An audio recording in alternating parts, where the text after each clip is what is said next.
So welcome to the EWC Nigeria National Final. So we already have our judges here.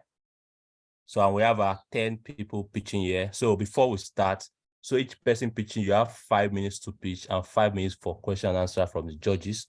So I like to introduce our judges. So we have Mr. Bankole Olorunotoba, who is the CEO of Nigeria Climate Innovation Center, NCIC. We have Ms. Freda Anyanwu. She's the founder, HBH Africa. And we have Mr. Uche Egbuna, who is a program director at Gen Nigeria. So welcome, judges. So at this final, we'll be selecting the winners that will be representing Nigeria at the global final in 2023 in Riyadh, Saudi Arabia. So I hope everybody's ready with their slides. Everybody ready with your slides. So you'll be presenting your slides. So when I call you, you put up your slide, and once your slide is up, your 5 minutes will start. So let me just announce how we'll be pitching. So Crimson Technology will be preaching first. Then Education is the Key is the second. Force Glen Concept Coupling third. Green Lights NG fourth. Legs APRA Nigeria fifth. Lincero sixth. Then Monge Technologies seventh. My Food Angels eighth. My Starch Incorporation ninth. Then PricePally.com 10th. So that's how we'll be pitching. So I hope Crimson Technology, are you ready? Just say yes if you are ready, Crimson Technology.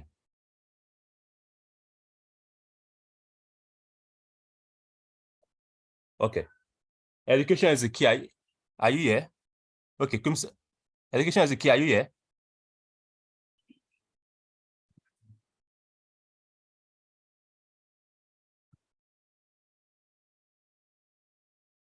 DOK. Wilson. Can't you guys hear me? Okay, Wilson is just joining. DOK. I can see your video. Or mute yourself. Good morning. Are you talking to First Green Concept, Joachim?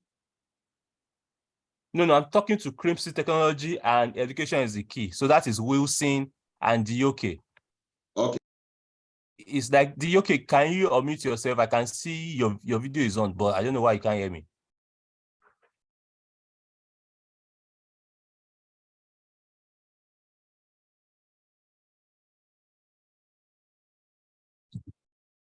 DOK, unmute yourself. You are muted. Can you hear me now? Yes, I can hear you now. So are you ready? Yes, I'm ready. Yes, sir. Okay. So can you bring up your slide? Sorry, sir. You said is education Okay. is the key. Is affirmation species and code room. That's your company name? That's my yes, sir. That's my company name. Okay, but are you ready? Are you ready with your slide now? Yes, I'm ready. I'm ready for everything. Yes, sir. Okay. So can you bring up your slide?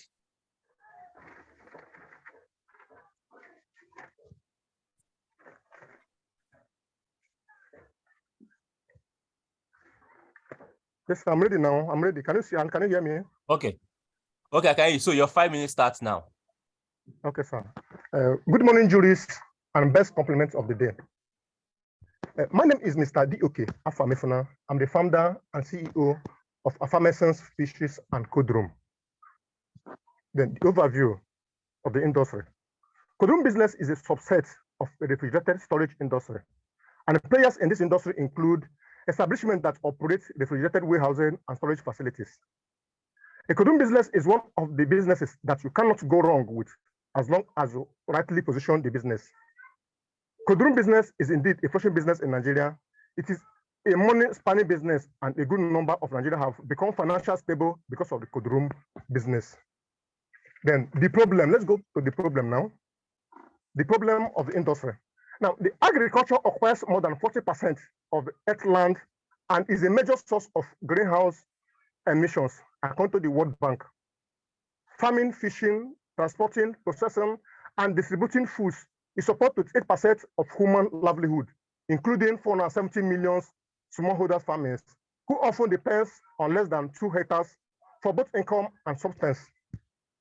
By 2050, that system will need to feed 3 billion more people while reducing net emissions to zero to align with Paris Agreement targets. New trends make transforming the food system more difficult as people move out of poverty, they buy more meat, increasing the amount of land used to raise and feed animals, and further burden over-exploited fish stock. Disruptions from climate change-related disasters and recently COVID-19 can lead to lower production and more food insecurity, demonstrating a need for more resilient supply food chain. Simultaneously, humanity gets 75% of our food from just 17 species, decreasing resilience to disease and other climate-related stress and stocks. Finally, with 30% of food unwasted, a third of food system environmental impact happens without feeding anyone. Then the market. The market value for high-end local, organic, and sustainable return in Nigeria is about $4.8 billion, according to the World Bank, growing more than 10% every year. Meanwhile, the market of big retail stores in Nigeria is about 1.5 billion, and the Nigeria lunchbox market is estimated to value at $6 billion by 2025. There are 250,000 permitted small-scale fishers and distributing verifiable, sustainable, fully traceable, with high-quality seafood. Now, the solution. Small-scale fishes employ over 100 million people, mostly in developing countries. Consumers increasingly demand for sustainable produced seafood, but most artisanal fishers are not able to access this market segment. Afamesen Fisheries and Code Room is a social enterprise based in Keffi, Nasarawa State, Nigeria, that combines market incentives, traditional practices, and new technologies to fix Nigeria's artisanal seafood system. We begin with the sustainable management of wide fish stocks and address every step of the production system by empowering small-scale fishers to access better paying markets and offering consumers environmentally sustainable, social responsible, and fully traceable premium quality seafood. Our company partners with these corporations to sell their products in professional markets. We harness growing consumers' demand for sustainable, cost seafood to create incentives for marine conservation, drive social development in small-scale fishers communities. Down, the revenue. As you can see in the graph, what we anticipated from between 2022 to 2025 and 2026 to 2020, that the growth rate in a percentage, what the growth rate of this food increase will rise and how it will decline. Then the traction. Our traction, which will include the debt, we borrow debt, we repay all our debts, and save about 30% of our income in productions. We borrow, we pay, and we save some percentage of this income. Then we expand the number of sales of our productions. As you can see in our graph, as it is going from the lower to the highest. As we borrow, we pay the debts, and our debt, it grows. Then we come to our team. Our team comprises of Mr. Dioka from Efuna, is the founder and the chief executive officer of the Afamesen Fisheries and Code Room. Then we have Chiamaka Oyibo, is the project operating manager. Thank you, sir. Thank you very much, DOK. So any question for him from the judges? Okay, how are you? Hello, DOK. Hello, good afternoon, sir. Yes, sir. Good morning, sir. I can hear you. Yes, sir. Good morning, sir. I'm fine, sir. My name is Bankole, and I would like to ask you if have you ever done this business before? Yes, sir. I'm into it, but I'm operating in a small scale dimension. That is the production what size of fisheries and... Hello, sir. Yeah, I said, what size of trade are you doing? Yes, I'm into the fisheries. No, what's the Fisheries size? Like what? Hello? I mean, what amount what is your sales rate on a monthly basis? This is 3 million. 3 million. So out of this 3 million, Hello? do you see as profit or Yes, possibility of? No, and as my turnover, the sales for the month. Okay, so it's. Hello?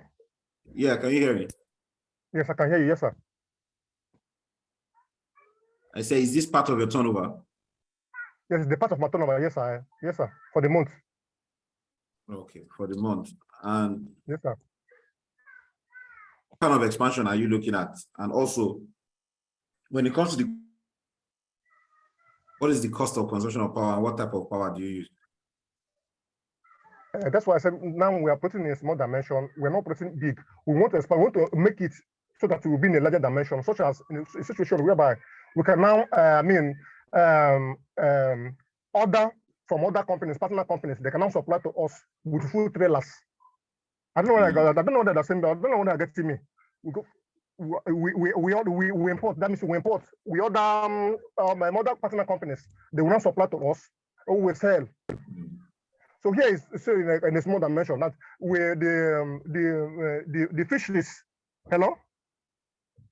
I can hear you. Hello. I can't hear me.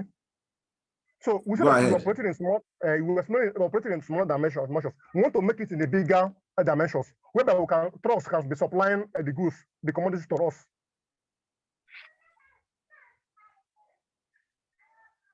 So you want to increase your level of sales now?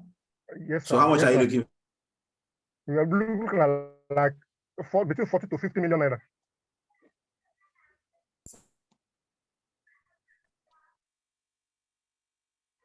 Hello. Yes, I'm with you, sir. I'm with you. Would this be okay? 40 to 50 million naira. Okay. Between 40 to 50 million, yes, sir. We can now order with the 40 to 50 million naira. We can now order suppliers from other locations. They can now supply to us. We sell, we remit, and go. Okay. Thank you. Okay, sir. Any other question from the judges? Hi, my name is Frida. I have a question for you. So I think what Mr. Bankole was trying to ask you was, in terms of traction, how he was asking about scale. What's the size of your team right now? The type of my scale? Yes, what's the size of your team? Let me start from there. How many people do you have working with you now? Okay, we have about 7 of them, but the kiosk staff, they are myself and the operation manager. We have the storekeepers, we have the sales, and we have the loaders, we have the cashier. Okay. Do you have other people that have done this before, like doing this same business within the environment where you're working? Yeah, that's the competitors. We have competitors. Yes. Like Yellow Seafood, Blessed Fisheries and Kudrum. Okay.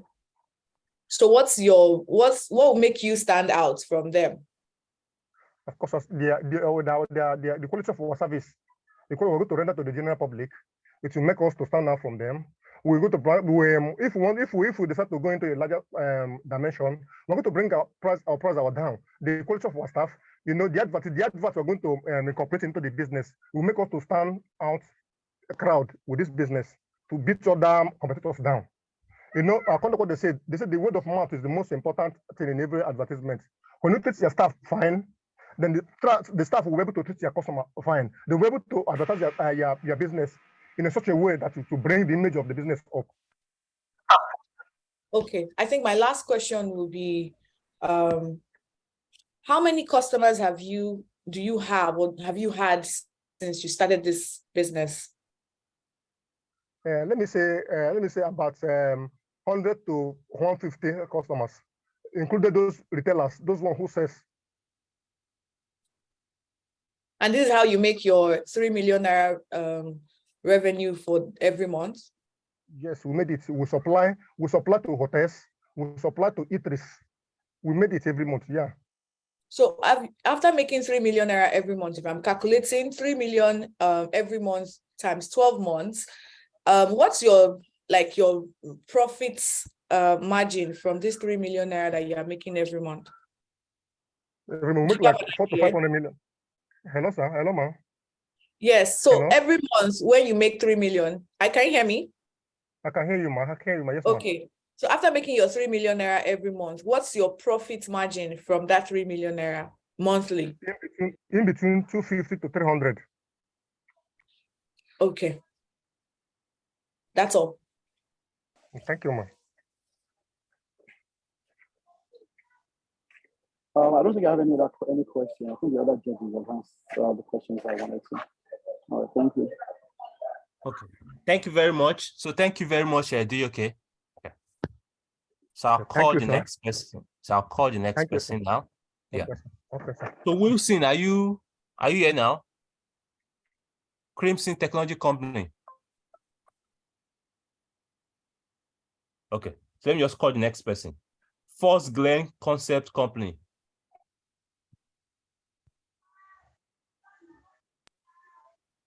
Good morning. Okay. Hey, good morning. Okay. Do you want to bring up your slide? Or you're not using your slide? Don't worry, I can talk. See, I believe whatever thing you are into. No problem. So are you ready? Slide, you can introduce that thing better. No problem. Are you ready? Yeah, I'm ready. Okay, so your 5 minutes starts now. Thank you. Good morning. My name is Mr. Machu Joaquim. I'm the owner of First Glen Concept Company, and we reside here in Owerri, in the state. My company will manufacture a tooth gum massaging product, which is this. And this is a pack by 12. Our product is the first tooth gum massaging product globally. We are the first to introduce the massaging of tooth gum with an antibacterial product, an antibacterial, anti-inflammatory, and antifungal substance to cure dental and mouth odor problems. We also introduced a referral point-based system of marketing. Hello? We also introduced a referral point-based system of marketing in order to create jobs and empower women and youth globally. We started in 2015. We registered in 2013, but started full production in 2018.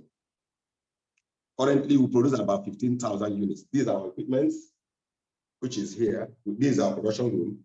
The packaging room is over there and other departments. Currently, we have about 33 staffs working with us. Among the 33, 6 works here because we are still producing in a small scale. 6 people works here. Then the other 27 marketers we have in different states marketing our product. Not only that, we equally have people who earn from us through referral. When they refer somebody to buy our product, they earn percentage, which is part of our referral point-based system of marketing that enables women and youth to earn $100 weekly from their referral points, depending on the amount of people they refer. Coming to the other side, the problem we are solving, we are in solving dental problems, mouth odor, unemployment, lack of business opportunity among women and youth, especially in Nigeria. But we have a target to reach to other countries in Africa. 1 minute. Our solution is to tackle unemployment. Our solution is to use our products, the manufacture of our product, which is this product, to tackle dental problem and mouthwash. Create employment for the youth. That is what we are actually doing, and that is our major target. Our market size. When we talk of our market size, we have 2 different market size. The customer target, which is we are targeting a customer target of 1.7 million people globally within the next 8 years, while we are also targeting about 79,000 businesses. Currently, we produce about 15,000 units, and we have about, sorry, let me check, because I'm not having it on my head. Currently, we produce about 15,000 units, and we have up to 330 customers, which is pharmaceutical shops and medical stores buying from us.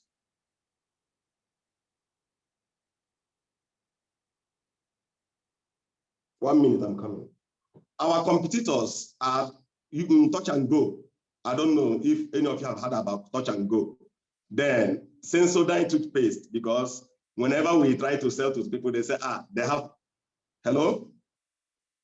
Hello?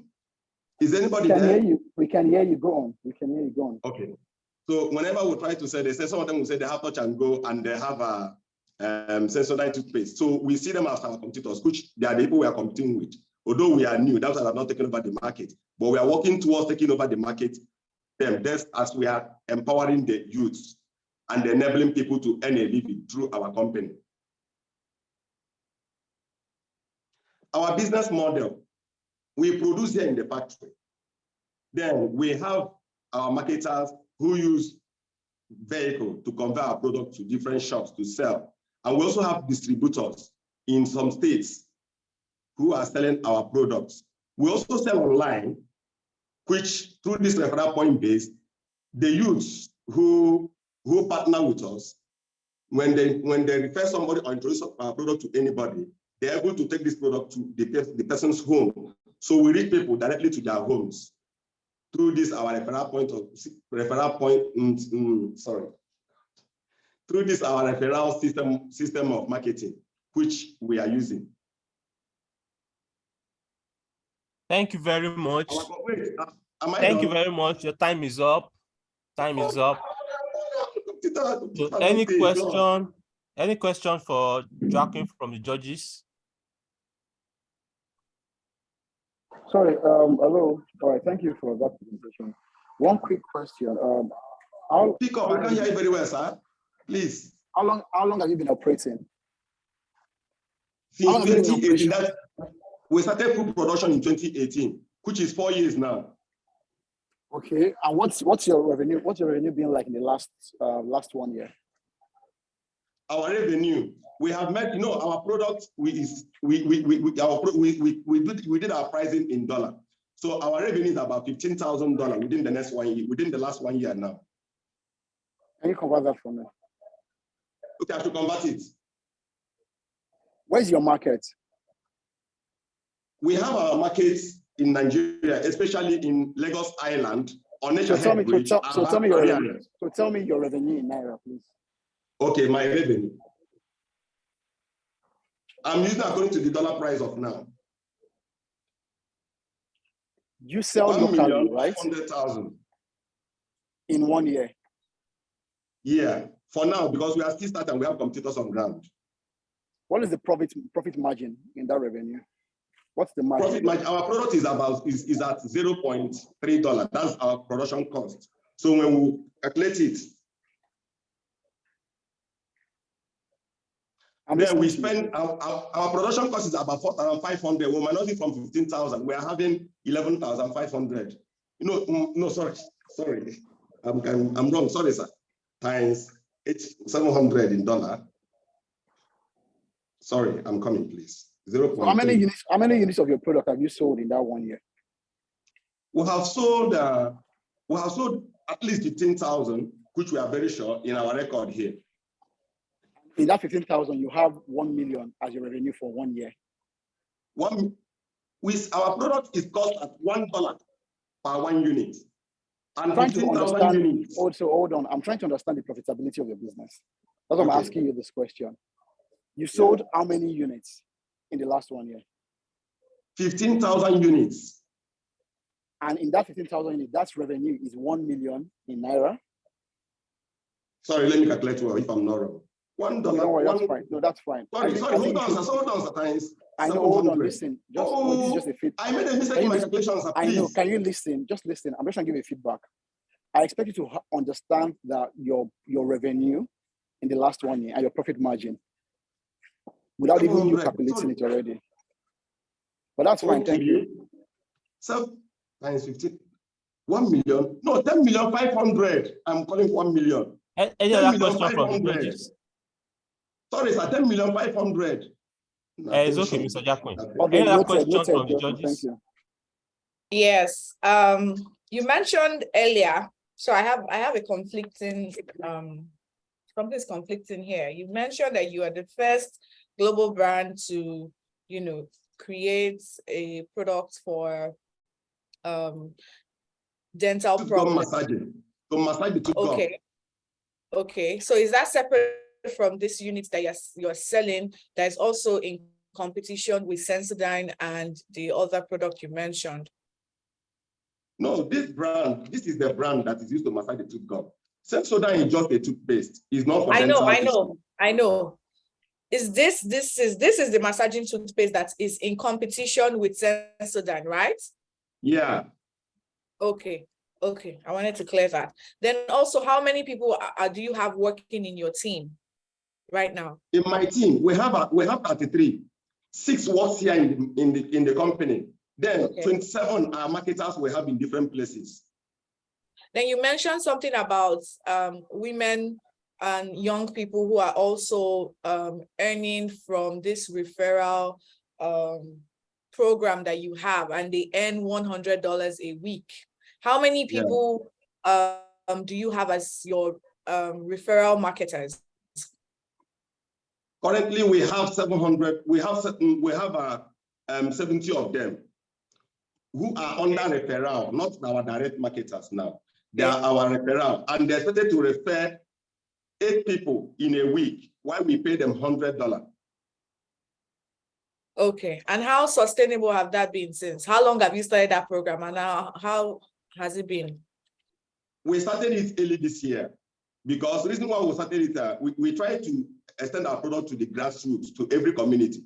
We have been doing Facebook adverts and other, but it's not entering the local area. So we have to start that. We have to engage into that so that these people who are doing this referral, they can go within the local communities to extend our product. So that's how we started it.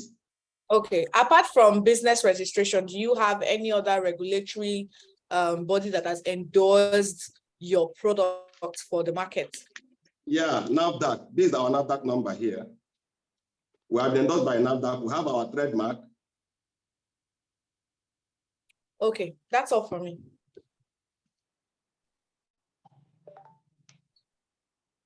Any other question from judges? Mr. Alontoba, do you have any question for him? No, I don't. Okay. Both of my questions have been answered from the last question. Thank you. Okay. Thank you, Jacqueline. Sorry for my confusion, please. So I'll call on the next person now. So Green Lights Nigeria. Are you there?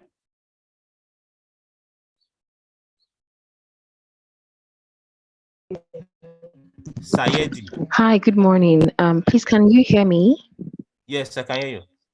Yes, please. This is Christiana from my stash. Please, I want to beg of you, request of you. My battery is currently very low. Please, can I be allowed to go next in case it dies anytime soon? Please, please, and please, if possible. Okay, I will have to I'm ask so the sorry. judges. We are supposed to follow a pattern. Okay, all right. So judges, can I allow her? Okay, I'll just wait. I don't have a problem from my end. Yeah, please. It's fine by me as well. Okay. So my start. Thank you. Chris is here. So do you have a slide? Thank you so much. Do you have a Yes, I slide? do. Let me just share quickly. Okay, just share your slide. Yes, I do. I'll share shortly. Yes. Okay.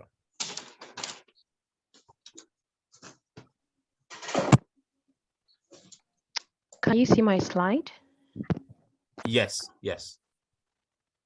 Okay, so are you ready now? All right. Thank you very much. Yes, I'm ready. Good. Okay, so your 5 minutes starts now. Okay. Hi, everyone. Good morning. My name is Christiana, and the company is called My Stash. We are all about building financial safety nets for Africans. Now, we all know that saving can be a difficult habit to sustain, right? I'm asking you all, but I'm sure we all know that, right? In fact, according to research, right, over 60% of Nigerians don't have any savings. And for the 40% who manage to save something small, right, their savings are constantly losing value due to inflation, right? Now, according to PwC, the total AUM stands for Asset Under Management in South Africa is over $1 trillion. Now, our TAM is 10% interest on that amount, which is around 109.8 billion in revenue. And our SAM is half of that, which represent 5 countries with targets. That's Nigeria, Ghana, Kenya, Uganda, and Senegal. And narrowing down even more closely on our target market, that's middle class earners between and 34 years of age, we have a sum of 10.8 billion in revenue. Now, we've built 3 apps to solve this savings problem. How do they work? With the first app, Save As You Spend app, with the first app, people can automate their savings in dollars, right? So how it works is that we've built these 3 apps, right? Of this saving problems. People can automate their savings in Naira or in dollars, right? And the first app is called Save As You Spend. So Save As You Spend allows you as an individual to save directly in your bank account every single time you spend. So for example, you can say, oh, I want to save 10% of every single thing I spend from my bank account. And that happens automatically with the Save As You Spend app. The Save Check app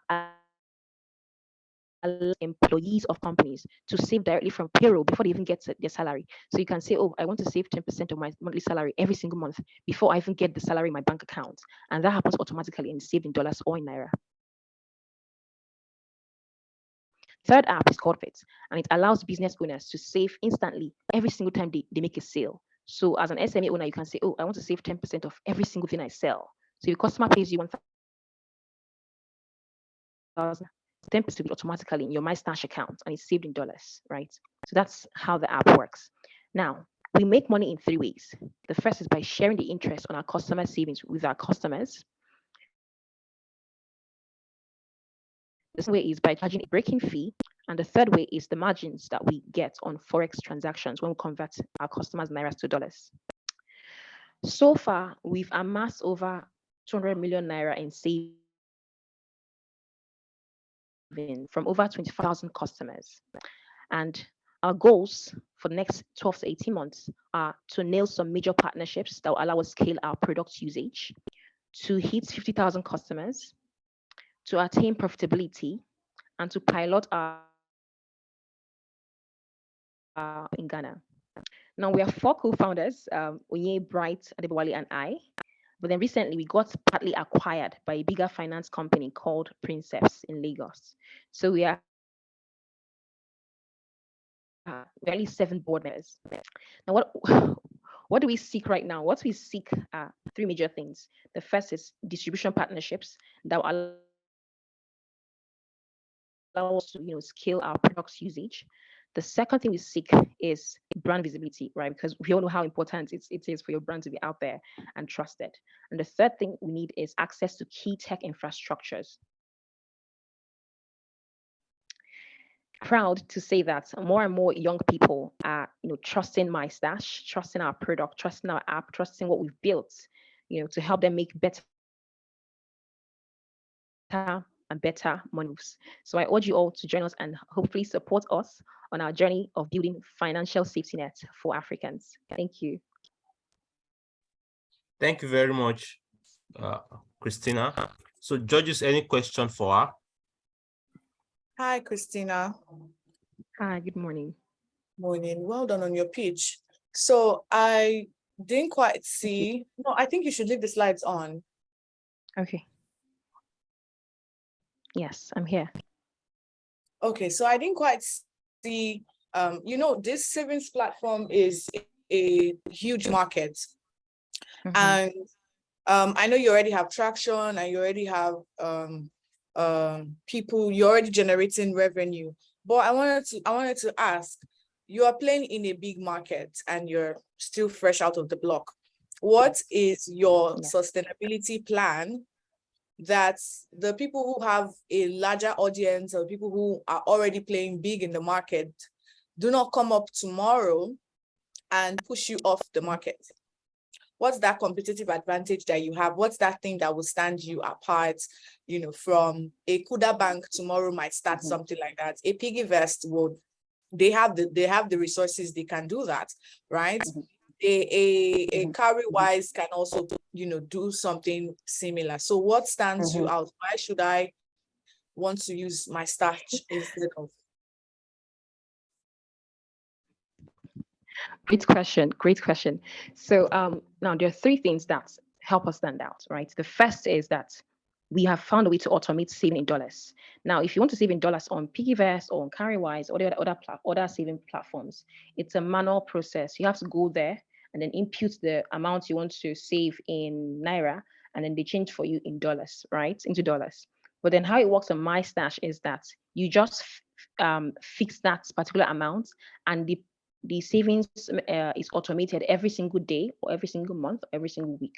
So we are the first to automate dollar savings, to make it an automation process, right? That's the first differentiation factor.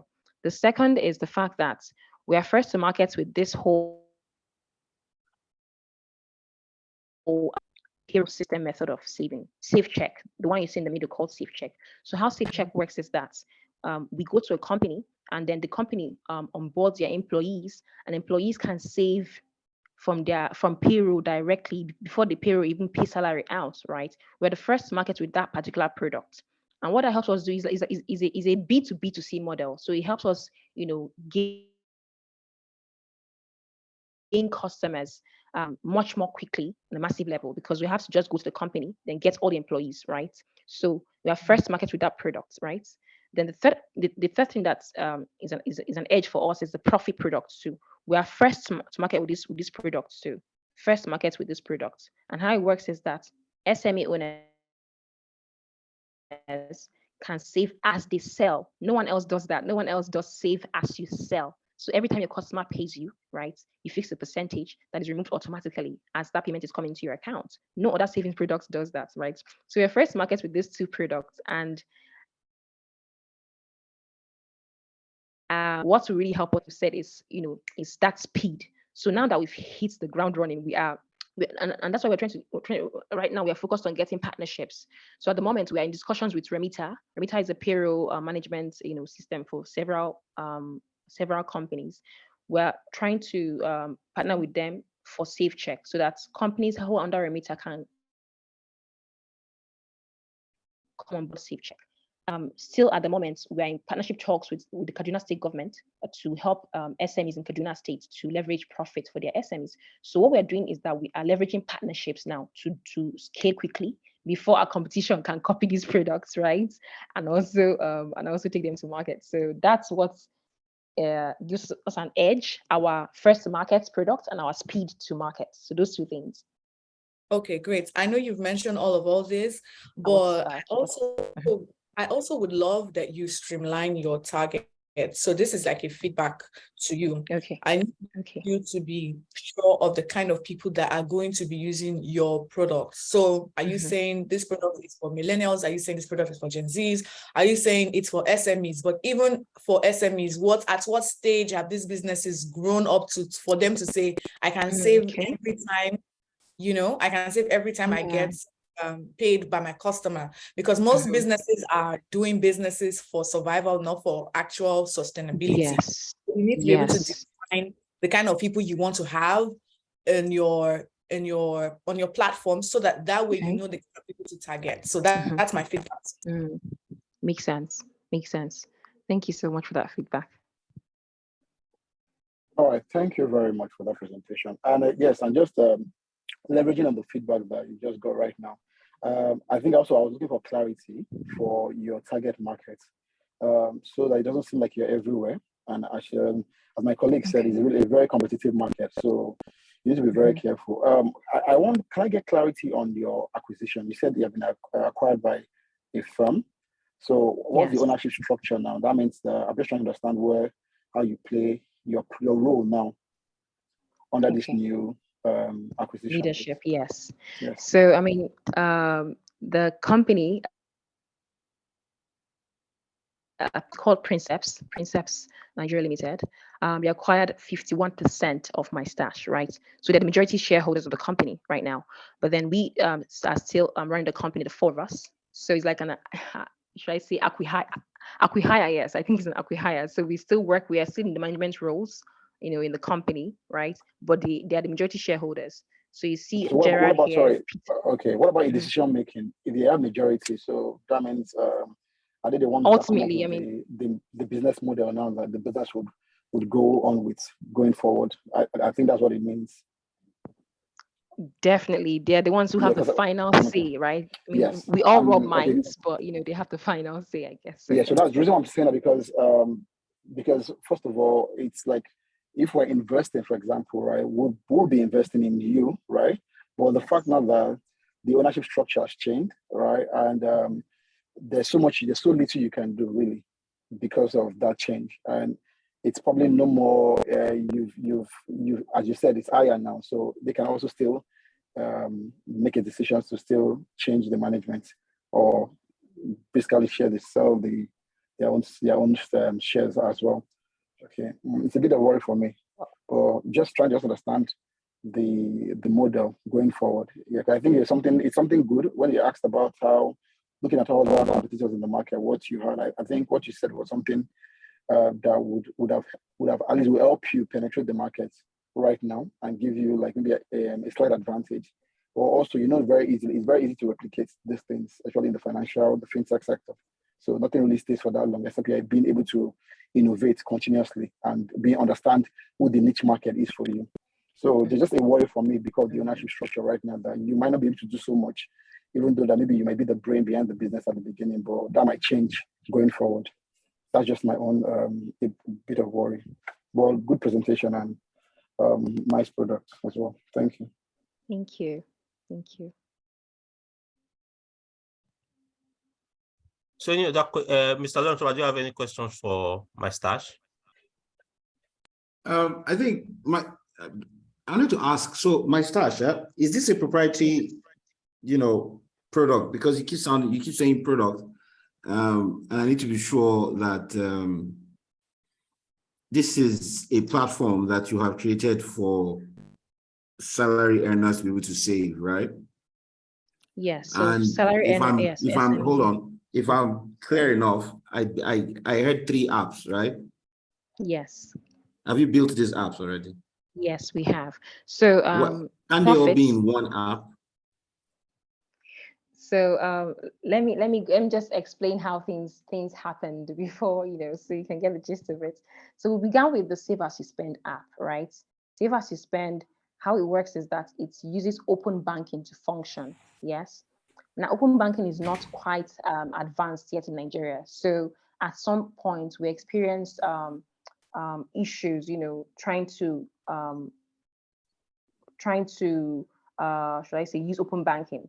So at that point, we had to pivot quickly to a mechanism that would not require open banking. And that's how Save, Check, and Profit were birthed. So these two don't require open banking, and they are very much fully functional right now. At the moment, we've paused this particular product. These two are fully functional. Save, Check is in a mobile app form right now. Profit is in a web app form. We are still developing the mobile app, but it's fully functional as a web app, and it's currently being used by SMEs in Lagos and in Kaduna. So I'm still asking the same thing. Yes. Can all this look? I've been dealing with startups for over a decade, and frankly, users try to not get too stressed when it's time to use something, right? So yes. The word advice is that put all this into one app, like you call My Stash or something, so that all this gets to become a particular product inside one particular app to save people from jumping from one app to the other. It's always good for you to have one platform where all your different types of services are in. And like Fred has said, who is your target, right? Even if you say workers, what type of workers? That is another thing. You really need to narrow down to the kind of people that you need to sell to. There's the issue of data protection and choice. It is always not certain that every worker in a particular office will want to take up a particular service. So what is the possibility there or churn rate for those who don't want to sign up on those platforms, right? And also, if you said workers are already using it now, why are you not expanding on those workers that are using it to sort of bootstrap, into getting a few more people to use it, right? Before you get to this stage. So that's it's not a question. I'm just trying to help you put this in a brighter perspective. Put all of them into one particular place. It saves time and energy for whoever is going to download and use. I am not going to download 3 apps. Yeah. Or whatever it was going to cost. No, I will not, even if it's free. I'd rather want to have one that has all the 3 services in it.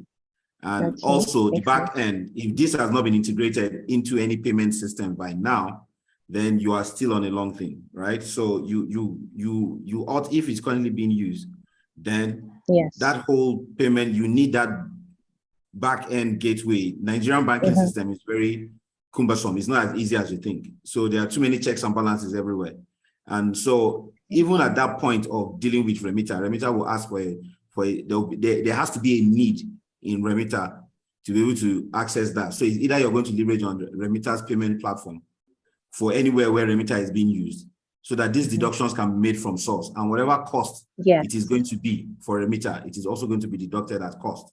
Remember that any app you're using a particular platform for, there is a revenue sharing model on that host platform. So if you're leveraging on Remitter, by now I should be hearing what the level of conversation is. If Remitter is going to be charging X number of fees for being on that platform or as sharing formula. And if you're not only going to deal with Remitter, what is your standard sharing formula with any other platforms aside Remitter?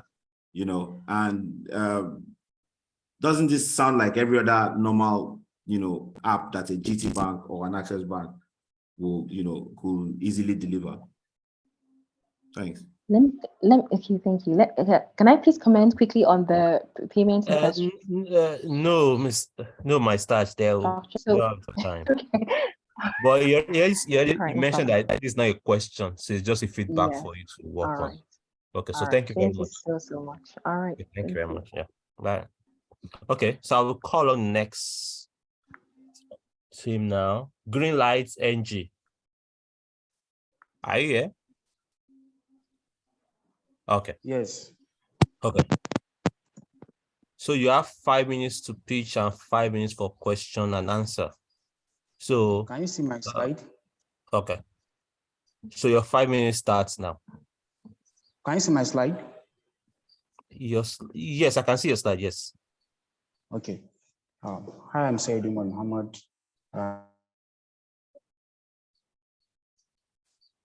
Light is a Nigeria-based startup company focused on delivering sustainable solutions to Nigerians and beyond.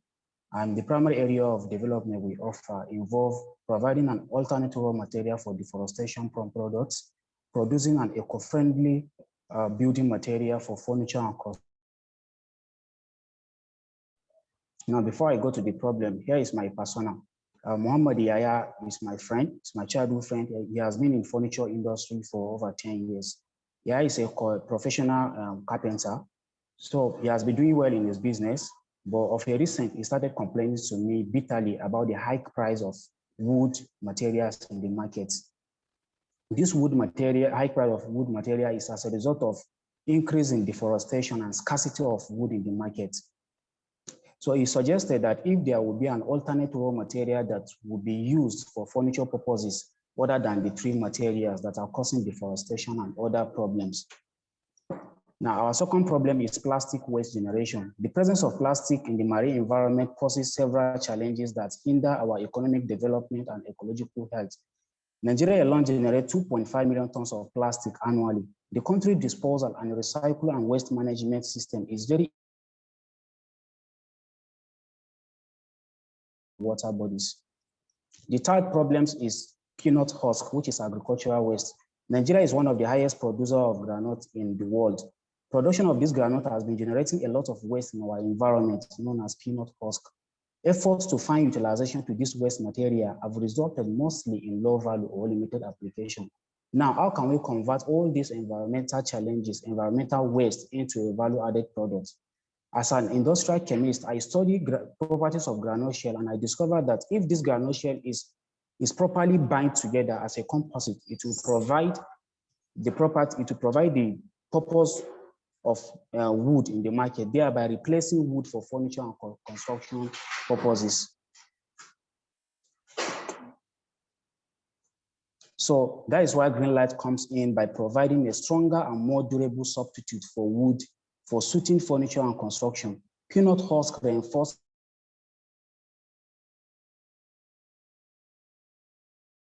plastic waste and peanut husk to replace wood products, thereby reducing deforestation and climate problems in Nigeria and in the world at large. Our product is environmental friendly with raw material combating the depletion of natural resources by reducing greenhouse gases emission. And these are our production processes, as you can see in the slide. Our vision is to provide sustainable solutions to Nigeria and beyond. Our area of development is to provide alternate raw material for deforestation and deforestation-prone products, sustainable and green building material, eco-friendly products, and a circular economic and long-term job creation. This is the market size. About the market size of 2021, $238.4 billion US, and it's expected to grow to $255.73 billion by 2022. These are our target market: furniture industry, interior decoration firm, construction firm, and professional carpenters. Our competitive advantage: as a startup, we have a website that we are proposing. This website will be responsible for recycling of this waste material. This waste material, when recycled by our agents, we already have over 15 agents registered already in our company. These agents are responsible to recycle all this waste material and submit it to us, and then we'll pay them for that. This is our business model. Our product varies. We have PHP board, PHP ceiling board, and PHP board. This PHP board, the size of 8 by 4 feet would, at cost of production of 12,505 naira, will be selling. The selling price is 6,500. As you can see on the slide, the price ranges, and our product is 3 varies. We have ceiling board made up of peanut husk. We have wood material that will replace MDF particle board in the market.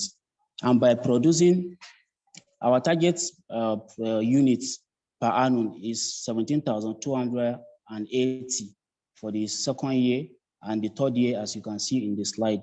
And by doing that, we'll be able to generate 231,500 naira Thank you very much. Thank you very much. Your time is up. Okay. Thank you. So any questions for Saidi from the judges? Hello, Saidi. Okay. Good morning, sir. So from what I'm made to understand is that you are a wood recycling company, right? You make wood out of plastic and what?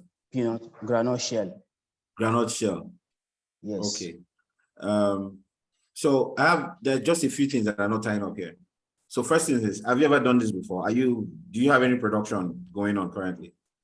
Yes, I have prototype and.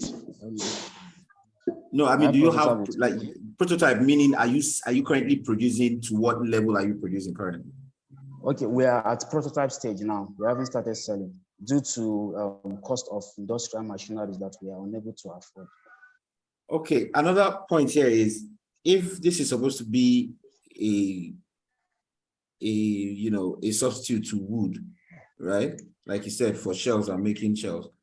Don't you think that it ought to have been tested possibly very well on a smaller scale, so that when you need things like what they call that now, like Standards Organization of Nigeria or something, to certify that this is a great product, shouldn't it have gone down that line? I really think that at this stage you should be worried more. You should not be worried more about all those different numbers that you're quoting that really does not add up. You should be concentrating a lot more on how do you get out of this small stage to a more production-based stage. And please, when you're doing your slides next time, put the serious things in front, right? And not don't saddle up with all the stories in front. Just put the many serious stuff. and don't bypass your production process. That's the juice. That's the reason why anybody wants to listen to you. So you can't just tell us, this is my production, and then you just move on. What is that production? For me, that production process is a lot more important than that vision statement that you read out. If you are just concentrated and help us understand, how often do you take this? What is the process of groundnut shell? How do you carry out that process? How do you do this stuff? And so that when we get a scientist amongst us that understand how something like this works, then it gives you a better chance of you to do something great with this idea that you have. But you are currently at a prototype stage that has not been tested, that has not been certified. Okay. I really like to say that I think you should try and concentrate on how you can get that into at least a testing and market entry stage. Thank you. Okay. Currently we've subject all these our wood material to some carpenters and furniture industry, and they've tested it already, and they certify that it's even more durable and water resistant than already excuse me, sir. wood materials. Those people are not the people that if Nigerian government could come and take you out of the market now, how would you expand? So you cannot have a product and say the industry has certified it. If the industry, all the industry can do is to endorse it.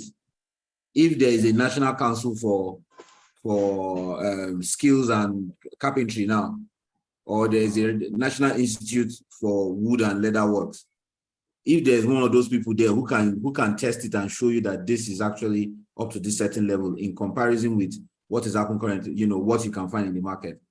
Just the industry people alone cannot tell you how this works, right? Because again, how do you scale, and how do you impress an investor to say, well, if this is what it is, then shouldn't I invest my money to take it to a larger perspective? Because this is your word against us now. We don't even know whether it was I lived also somewhere down the road there that you used to test this thing. You understand? So we really need to be sure that who exactly is this certification coming from. All right. So I'm done. There's no big deal. Okay. Maybe someone else can ask you a question. All right. Thank you, sir. Any other question from the judges?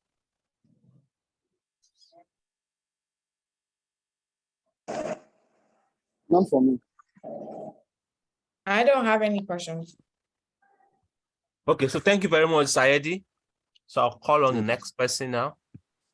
Legs Apera, Mojisola.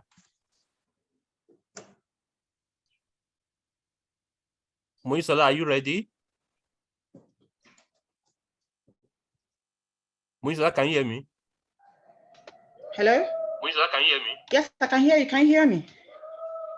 Hello, Yes. can you hear me? Yes, I can hear you. Yes. Okay. Hello? Yes, I can hear you. Okay. So are you using a slide presentation?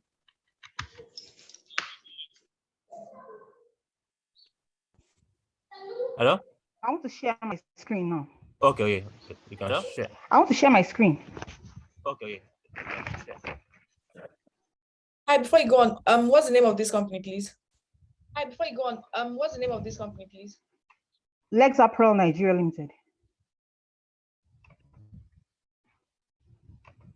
Okay, thanks.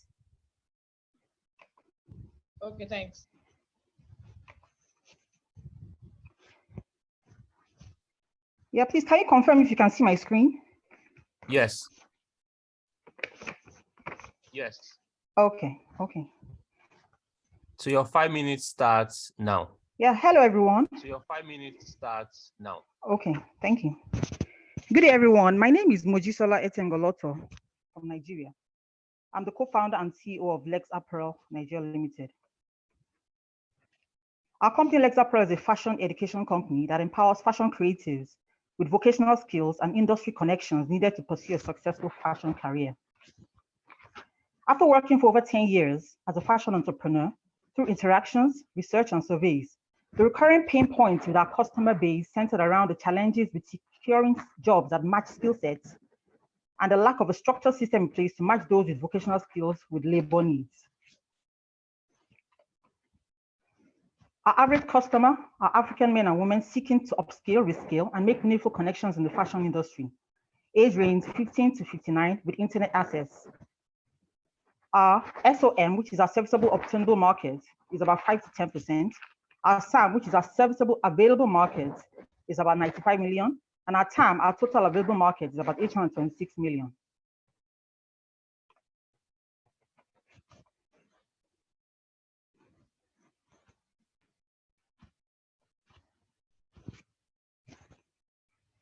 The skills gaps in Nigeria create a huge market opportunity for Lexapro. And our solution is to create a digital B2B multi-sided fashion skills platform to match skills with the fashion industry needs, and to continue expanding our offline reach through our training centers and also our online programs. We make revenue through our training, both online and offline. For the past 3 years, we have consistently grown our revenue, our PAT, and our assets, and our CAC, which are average customer acquisition cost, has remained moderately low. Our LTV, which are our customer life value, has increased over time, and our ratio shows profitability. Revenue in the Nigerian fashion segment is projected to over $1.8 million in 2023. Unemployment is an all-time high, with company layoffs and downsizing. These factors are projected to increase our revenue over time. Over the past 7 years, we have successfully built 4 training centers in Nigeria, 1 in Abuja, 2 in Lagos, and 1 in Port Harcourt. And we have also successfully built a factory in Nasarawa State. 25% of our revenue increases total revenue increases with each additional branch or center. We increase our revenue base by 25%. Our gross profit margin has been consistent, over 90% over these years. We have successfully trained 1,000 people, and we have partnership in Asia and the US. For our next step, we target 4,000 new users for our fashion HR tech platform. We intend to train additional 3,000 people yearly. We intend to hire 5 new technical staff yearly. We intend to raise additional funding through grants and loans, and we intend to increase our market share by 10% yearly. We also intend to build 3 additional centers in Nigeria and 2 international centers in Ghana and Kenya. With these steps, we'll be able to exponentially grow our revenue 60% year over year. Our team consists of myself, Mojisola Tengoloto. I'm the CEO and co-founder. An MBA holder, a PhD candidate in management and business administration with over 10 years experience in fashion entrepreneurship, a certified digital marketer, and selected to join UWIN, TEF, Seedstar, Jami Firm, and Fashionomics accelerator programs. Our co-founder, who is Ntoloto, is a lecturer in the University of Lagos. She has had over 2 decades of experience in education and design, and she works part-time with Lexapro. Our director, who is Dr. Ene Eteng, is also our chief financial technician who directs the investment and financial growth of our company.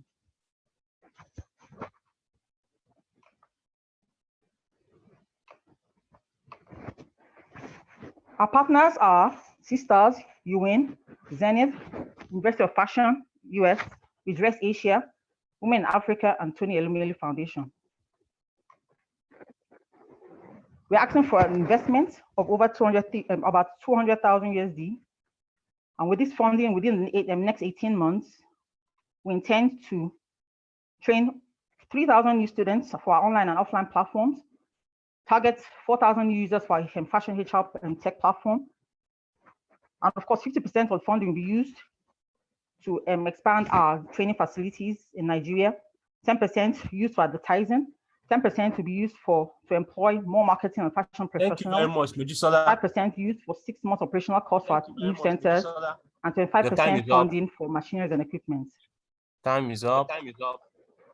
Thank you very much for listening. Time is up. Thank you. Okay. Any question from Mojisola from the judges? Okay. Any question from Mojisola from the judges?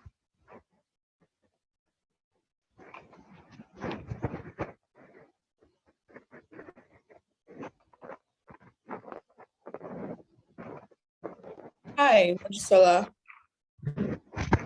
Hi, Mojisola. Yes, good morning, ma'am. Point. So wonderful presentation. Well done. Point. Wonderful presentation. Well done. Thank you, ma'am. Apart from you and the co-founder and director, do you have any other persons working? Do you have any other persons working? Yes, we have our team members. We have over 20 staff working for us. Okay, can you go back to the slide of traction, please? Okay, can you go back to the slide of traction, please? Okay.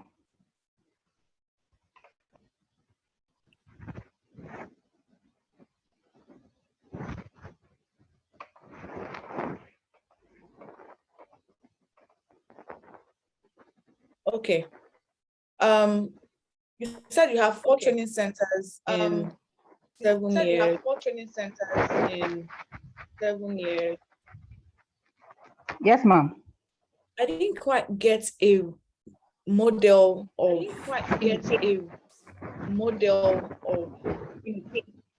Maybe it wasn't clear. Maybe Hello, sorry, I didn't get your question, ma'am. Maybe I missed it. I didn't get how do people. I missed it. How do you make profit from this whole thing? How do you make profit from this whole thing? Okay, how do we make profit? Yeah. Yeah. Okay, we train students in fashion entrepreneurship skills, general fashion skills. So of course, the student makes a payment for training services, and then we offer our services in all our, and they can choose any of the centers they want to do their training. Of course, we have a website where students register for training. And if you find a training center that's closest to you, so if you're based in Lagos and you want to go to Lagos Training Center, you go there and do your trainings. So you make a payment for your training. Training is between 3 months to 3 months, 6 months, and 1 year. You make a payment for your trainings. We train you within that time frame, and then of course, after the training, we now try to connect you with fashion practitioners in the industry. Okay, so what's the base cost of taking a training? In Naira or in dollars, please, ma'am? Well, we're in Nigeria, so Naira, please. Okay. Yeah, for we have different packages. For our advanced trainings, we take 250,000 Naira. Our intermediate trainings, we take 195,000 Naira. For our basic training, we take 110,000 Naira. And we train you within 3 months. Okay, so who is this? This company targeting as their target customers? Because if you are targeting as their target customers, because if you are targeting this amount, I need to know who your target audience are. Who your target audience are. Okay, we basically target school leavers, unemployed graduates, even retirees, and as well as even those that are actually working, that want to maybe reskill and upskill. But our major target market are unemployed graduates who are looking to reskill, because we found a situation where you have graduates that have trained in one course or the other, looking for jobs, and they're practically problem with certificates with no jobs. So a lot of them want to reskill. Like, so we have people, even medical doctors, that come to us to train fashion skills to reskill. We even have engineers. We have architects. You know, they after graduation, some of them, they say, okay, fine, I want to reskill. I want to learn a trade or a vocational skill. So they come to us, and then we now train them. So our target market is actually very broad, and we also have retirees, those that have finished from civil service after so many years and want to do something after their retirement or gain a skill. So we have retirees, we have students, we have even undergraduates. So our target market is actually very broad, and we target both male and female, although 80% of our students are females. Okay, I have one last question. You've identified the target market. What's the least number of people that you've had to train? What's the least number of people that you've had to train? Sorry, I didn't get that, ma'am. Okay, so in the last year. Hello. Can you hear me? So in the last year, Yes. can you hear me? Yes, I can hear you. Okay. What's the least number you've had to train, maybe for a particular? What's the least number you've had to train, maybe for a particular program? That's in a year or in a month, as we stay every 3 months. For in a year, we train about 200 students in a year. Okay. Okay. And do you have a marketing strategy that you use in getting this? And do you have a marketing strategy that you use in getting this? Yes, ma'am. Most of our customers are gotten online, so we target them via our website, and we also use social media in targeting them. Okay, that's all from me. Okay, that's all. Hello. Thank you very much. Hello. Hello. It's echoing. Okay, so good presentation. I have a few questions around good presentation. You're trying to Thank you, sir. solve the skill gap, right? Solve fashion industry, right? Hello, sir. Sorry, I can't hear you. I can't hear you, sir. Your voice is cutting, sir. You're trying to solve the skills Hello. gap. You're trying to solve the skills gap. Yes, skills gap. Yes, sir. Through yes, sir. The digital fashion, a platform, right? Which is digital. So there's the online, yes, sir. There's virtual. Yes, sir. Yes, we have both. Yes, we have both. Yes. We have both the digital and we also have the offline. How long now? How long now? Hello. I said, how long have you done this? How long have you done this? How long? Yeah, I can hear you. How long have you been operating? How long? Yeah, I can hear you. How long have you been operating? I'm 7 to 8 years now. Okay, in these 8 years, do you have any partners? Do you have any partnerships? Hello? With any partnerships? Yes, we have. Go ahead. Sorry, any partnership with what? Sorry, I didn't get that. Go ahead. The funding you use to train. Hello? The funding you use to train. The funding you use to train. Can you hear me? It's breaking. For some reason, it's breaking. I can't hear you clearly. So it's echoing on my own end. Sorry, your questions are breaking, sir. Echoing on my own end as well. Hello. Right, I'll just type. I'll type them. All right, don't worry. I'll just type. I'll type them. Okay, thank you.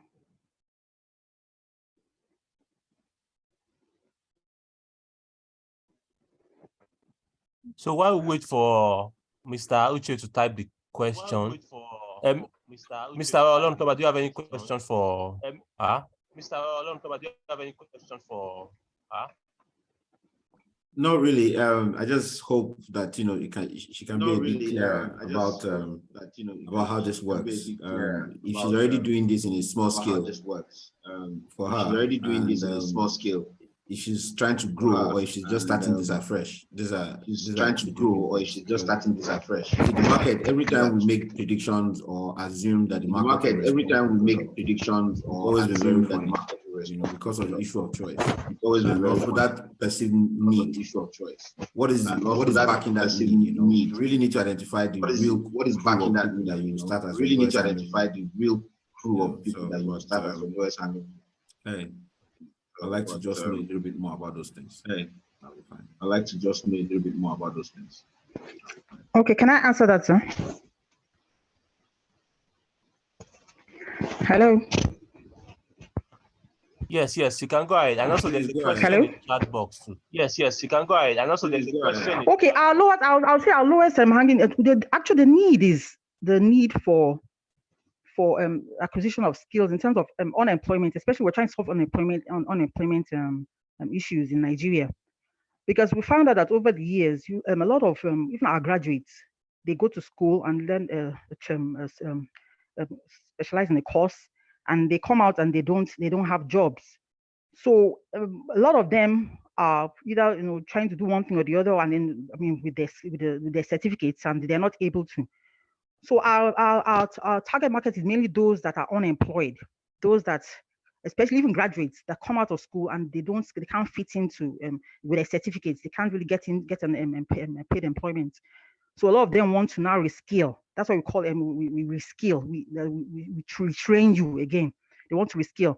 A lot of them don't even have, even those that even have one skill or the other, they don't even have business skills. So we also train them in entrepreneurship, fashion entrepreneurship skills. So even after learning the trade, they're able to set up their own fashion business.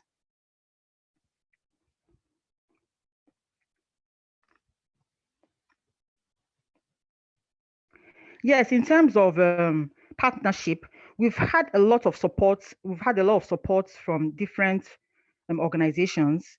We've been supported by them. We were first supported by UWIN, UWIN when during Goodluck and Jonathan's regime, and over time we're also in partnership with Tony Elumelu Foundation. They have also supported us with grants, and with time, even with they also connect us with other investors. We've also received support from Seastars Safin. They also gave us recently gave us a grant, which we've also used to expand. So we have a lot. We have a continuous partnership with them, and we've been growing with them. We've used a lot of our profit flow back to grow. In that, when we make profit at the end of the year, we put it back into the business and keep growing, and also with the support from these foundations and the grants we receive from them.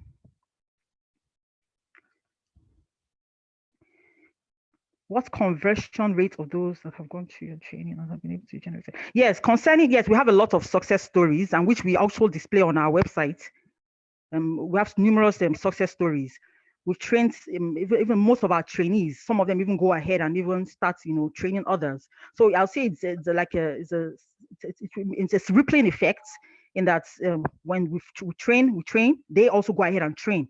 So we get a lot of unemployed persons off the streets. So we've had a lot of success stories, and we have a lot of testimonials even on our website to prove that.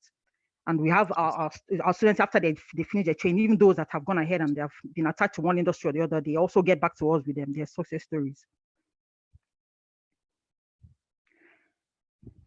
Okay, so thank you very much, Mojisola. So I'll call on the next person now. Thank you very much, Mojisola. So I'll call on the next person. Thank you very much, sir.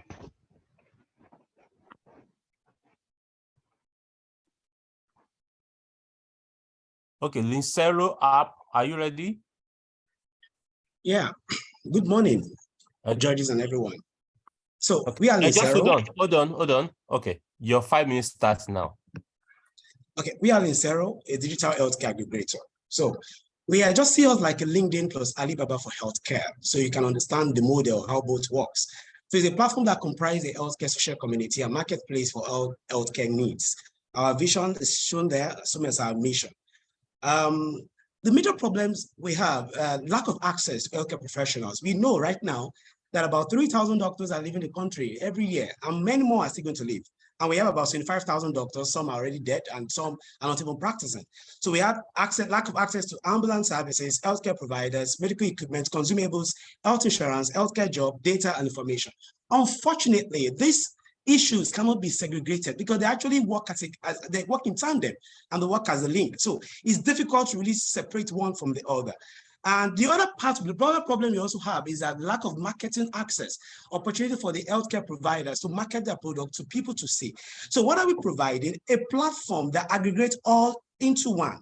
Many people don't like jumping from one platform to the other, going for an insurtech, looking for a service provider, looking for a job platform. So we bring it all into one space that can allow everybody to extract the value which they want from the platform. And so how does it work? It's currently launched. We have the app. It's operable on the Android app and also the web version. You register on the platform. If you're a general user, based on what you do as a general user, you just go on the social community straight on, and you can also access healthcare providers and everybody on the platform. So what is our USP? Our USP basically is the first healthcare social community to be available. It's a one-stop shop for healthcare needs. we have this first mover advantage, and it's a cross-border marketing for people. It's not about Nigerians, it's actually cut across Africa, and everybody anywhere in the world can see it, because we have users from the US, from UK, and they can actually access the platform. And it has a very low pricing structure, as low as $5 to $15 per month. And who can use the platform?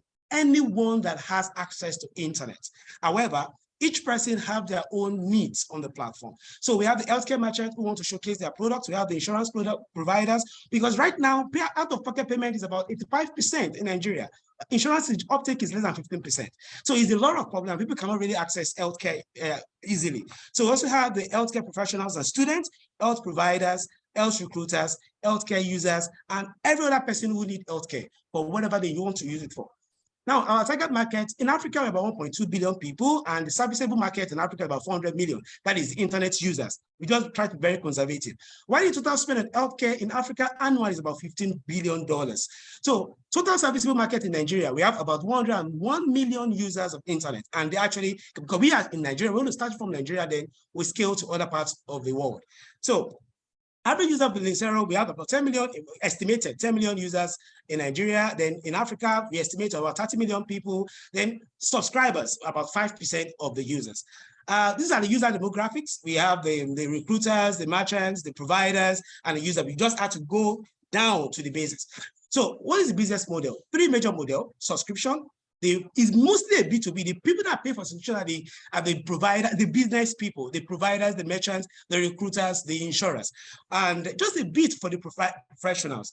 So then that's the subscription. Why the advertisement? Because the platform also has a place where you can advertise your product and boost it for people to see better than having to search for you in the platform.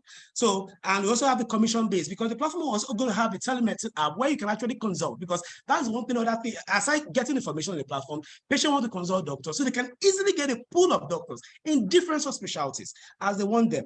And everybody have their unique way of doing their business, and they want to do it in their own way to just make sure the patients are satisfied. So now, what's our go-to-market strategy? Yes, the platform has a lot of things inside, but we are not going to start showcasing all at once and chasing all. So we're actually focusing now on the students and the professionals who are the low-hanging fruit. So pull them to the platform, because that's actually the major pain of the country right now. And that's why the healthcare students are very important, because they are going to grow into the healthcare professional career phase. So it will get to a point in the country whereby, because there are no doctors anywhere as such. So the students are going to be drafted into the hospitals to take care, at least the primary care and the first line care. So we are trying to build that system to preparing for what is going to happen in the country in the next few, not only Nigeria, in Africa, in the next few years to come. So that's the focus we're having on, but others, we also have a strategy to gain the access to the recruiters, to the professional, to the providers, the marketplace, and co. Why the competitive advantage? We have other people that are doing the same thing, but not exactly the same. .med usually focus on is a European product platform that put up on marketplace just for medical equipment. MedExpo is also medical equipment. .link is almost like providing access to healthcare professionals, mostly doctors, but we provide more to other healthcare professionals. We have a link, because we don't want people to keep going for one platform, downloading multiple platforms, but downloading multiple apps is always a problem. And that's what we try to provide, a simple solution that can solve all these issues.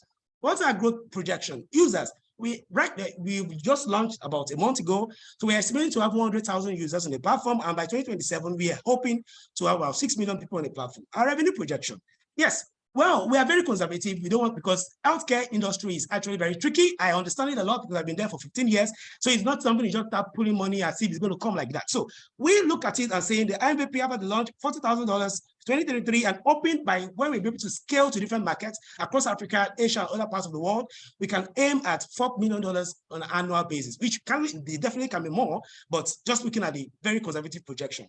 Now, this is our team largely. I'm the CEO, I'm a healthcare professional, an administrator for about 15 years in a very big hospital brand. We also have the brand marketing manager. We also have the CTO. So the traction so far. Thank you very much. Thank you very much. Your time is up. So any question for Lincero from the judges? All right, so just a quick one, please. Can you just explain that traction? I want to listen to traction, because you talked about your projection. I want to hear about current users. First of all, let's start with that. Sorry, I didn't get you well. Current users, you were talking about traction. Yes, our current users right now. Yeah. this is a part. We have 650 users on the platform, an average of 50 to 100 activities per day. We have 50 professionals on the platform and 10 premium users already on the platform. So these are the current. Sorry to cut you. This 650 users, what services do you offer them? No, now while we answer the question, I would just want to go to the, so what they are doing right now is the social community, interacting with each other. So that's what they are doing. The platform is available, www.insero.com. You're not generating revenue from this 650? No, it's just 1 month, not yet. Yes, because we are trying to drag the traction, the pull. Okay, so it's just more of building a community. Yes. Currently. So it's beyond the community. I just want to because it will be very clear if I just show how this works so that people can have a better understanding of it. So this is the platform already existing. So it has the social community where we have professionals, people, normal users, come on board, ask questions, because there are a lot of problems that people face. I don't know the doctor to meet, I have this healthcare problem, who can assist me and that. So we have a social community where people come and interact. And it's beyond that. If you are a professional like an ophthalmologist, you have your ophthalmologist community where you can actually interact with ophthalmologists only and share videos of surgeries, videos of lecture notes, things that can actually improve ophthalmologists in their community. Because doctors don't really like coming to the open space and sharing things. And of course, gory sight, seeing blood and seeing other things being done, patient confidentiality. So most of these things are being done in the subspecialty for each person. But in the general community, people can come ask their questions, make inquiry, share information. Companies are already on the platform. You can link to the company. You can actually find out about the company. It's actually help you to know about the company before going to meet them. Healthcare companies and different providers. You can see their services, what they offer. Some offer surrogacy services and all that. So you can actually read more to see the surrogacy services and read more about the product, what they have, and it helps you to make a decision before even stepping out of your house. So if you have a series of companies offering the same services, you can actually ask questions on the platform. You can engage them, make inquiry, and they can answer you. So before stepping out of your house, you make an informed decision before leaving the home. So one thing, it helps the patient who needs the service. It's also help the providers who is going to showcase their products, because there's actually no place for providers for insurance to showcase their product. They are doing it on Facebook and other things. And we have some ethical issues around it. So we created a community for healthcare needs. We have the insurance part, all the insurance platform, put up different insurance products. You can see there's a marketplace and that. Yes. Well, I just wanted clarity to understand whether you're building a community in terms of information. Okay, now, so in terms of revenue, okay, generating revenue, the revenue model, how do you intend? Because your users are just more people that you interact with, right? Or as a business, I'm not sure whether you showed me a slide of where the business model or the revenue model. Was there a slide? Yes, yes, there was. Let me show it again. So this is the revenue. How you intend to make money? That's what I want to figure out. How to make money. This is how we make money. We have money is basically from the B2B part of the business. So we have about the pharmacy shops, we have the laboratory services, we have the mortuary homes, we have hospitals, we have nursing care. They're all going to come to the platform and they pay subscription with them on the platform. So they may pay as low as $5. Why should they come on the platform? Yes. What's it for? Why they'll be on the platform is because they are going to it's going to be like a hub. Anybody knowing to find an healthcare service, you're going to find it's easier for them to make a search. And people can actually review their product. So it's going to it increases the buying power of the people. So knowing that, just like Gigi, people come to Gigi to buy because Gigi is well known where they can showcase products. So that's the model that is going to be. So you come product, but right now, people don't know where to put up their products and they're advertising in different marketing spend. It's so huge. In my hospital where I work, our marketing spend monthly, is about 1.8 million naira. So because we just want people to see and we can't even get the traction as much as we want. But if you have a hub where you pay just $10, that's about 7,000 naira on a monthly basis, and you can get a large traction, it gives you a lot of advantage. And that's why the pricing model is one of our USP. All right, so okay, that's fine. I just think that this is a very similar model to a lot of platforms. And that's what I want to understand your traction currently. I'm just trying to, this is more like a community for people that want health information, anything like that. Around health, am I correct? Anything around health? Yes, healthcare hub, yes, basically. So it's not really telemedicine. You're not offering the services. You're not offering consultations. You're just linking the buyer, right, or the patient or to the seller, or whoever the brand owner. Am I correct? Absolutely. The telemedicine part is I'm also making a commission. I'm making a commission on that service. No. I want you to understand it. There are three models. One model is subscription. You come on the platform, put up your product, and let people see. Very cheap. Then whatever sale you make, because healthcare is not just like you want to buy food on the store. No, it's not like that. Because we have to understand the ethics, and that's why we work within the ethics. So whatever sales, go with that model. Go on. yes. Whatever sales you make, So whatever sales you make, it doesn't concern the business. We don't take commission from it. So you do your business outside Lincero. What we get from you is just a subscription. The other part where you also make money from you is advertisement, because you have a banner. If you see the platform where I showed, there's the banner part where you can actually reach out to much more people, at a glance. So, and the social community is one way you can reach out to much more people at a glance, because a lot of people use the social community. So, and the banner, you also showcase your product and you also make money from the banner. Of course, it will be a lot more expensive than the subscription. Now, the commission part is for the telemedicine, which is going to be on the platform. So, we are not trying to do the telemedicine part. The patient can also consult doctors directly, but doctor decide their price. We're not going to decide the price for your doctor. We're not going to decide anything for your doctor. Make it very open. So, I like a doctor. I want to consult a doctor. Doctor tells me his price, then I get commission for whatever doctor put on the platform. So, yeah, that's fine. Thank you. Any other questions for Lincero from the judges? So anybody can go on the platform, type Lincero.com, you see it, or download on Google app and see how it works. Hello, Mr. Lincero. Yeah. Just a second. How is this different from from HMO? Knowing that there's the whole structured market and the unstructured market, and the whole registration of HMO services, and around selection of healthcare givers. I mean, everybody here is still going to pay out of their pocket anyway. But again, if it's based on HMO services, there are issues around licensing and all that stuff. So if you're not an HMO, are you an aggregator of HMOs, or so what we do marketplaces? Hold on. Yes. Please. And then okay. And then based on your subscription rates, if you have users playing on the platform currently, are they paying? And if they're not, when do you want to start charging? Okay, we are not an HMO platform. We are only an aggregator for healthcare services, and health insurance is a core. It's core in part of the healthcare needs. So what happens? The HMOs are already on the platform. They will come to the platform, put up their product, showcase their product in different groups to attract different people based on what they. So we have the individual plan, we have the social health scheme, the community health scheme, and co. So that's how we work. So we don't actually go into the HMO space. We don't provide the services. So just to make it easy, we only aggregate, because a lot of people don't have a choice of HMO. You want to choose an HMO for your service, you don't know which one, because that was what the Lincero offers you is the reviews, and be able to know which one to have an informed decision and have a competitive pricing by the HMOs. If one is giving you 10,000 naira per year for a particular service, another one is operating the same service for 7,000 naira, it can actually make an informed decision.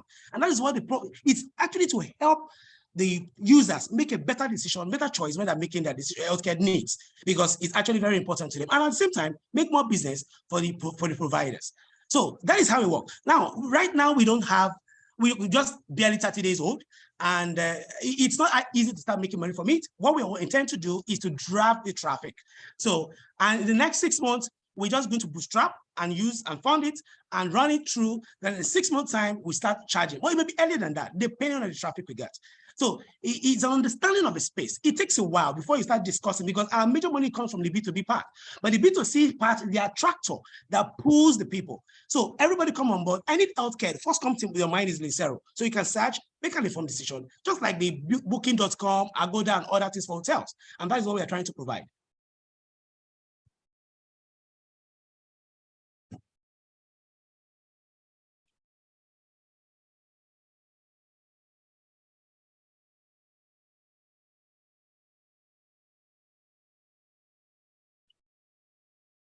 Okay, thank you very much, Lincero app. So I'll call the next person now. Moget Technologies. Quadri, are you online? Yes, I'm here. Okay, so can you bring up your slide? I'm doing that now. Okay.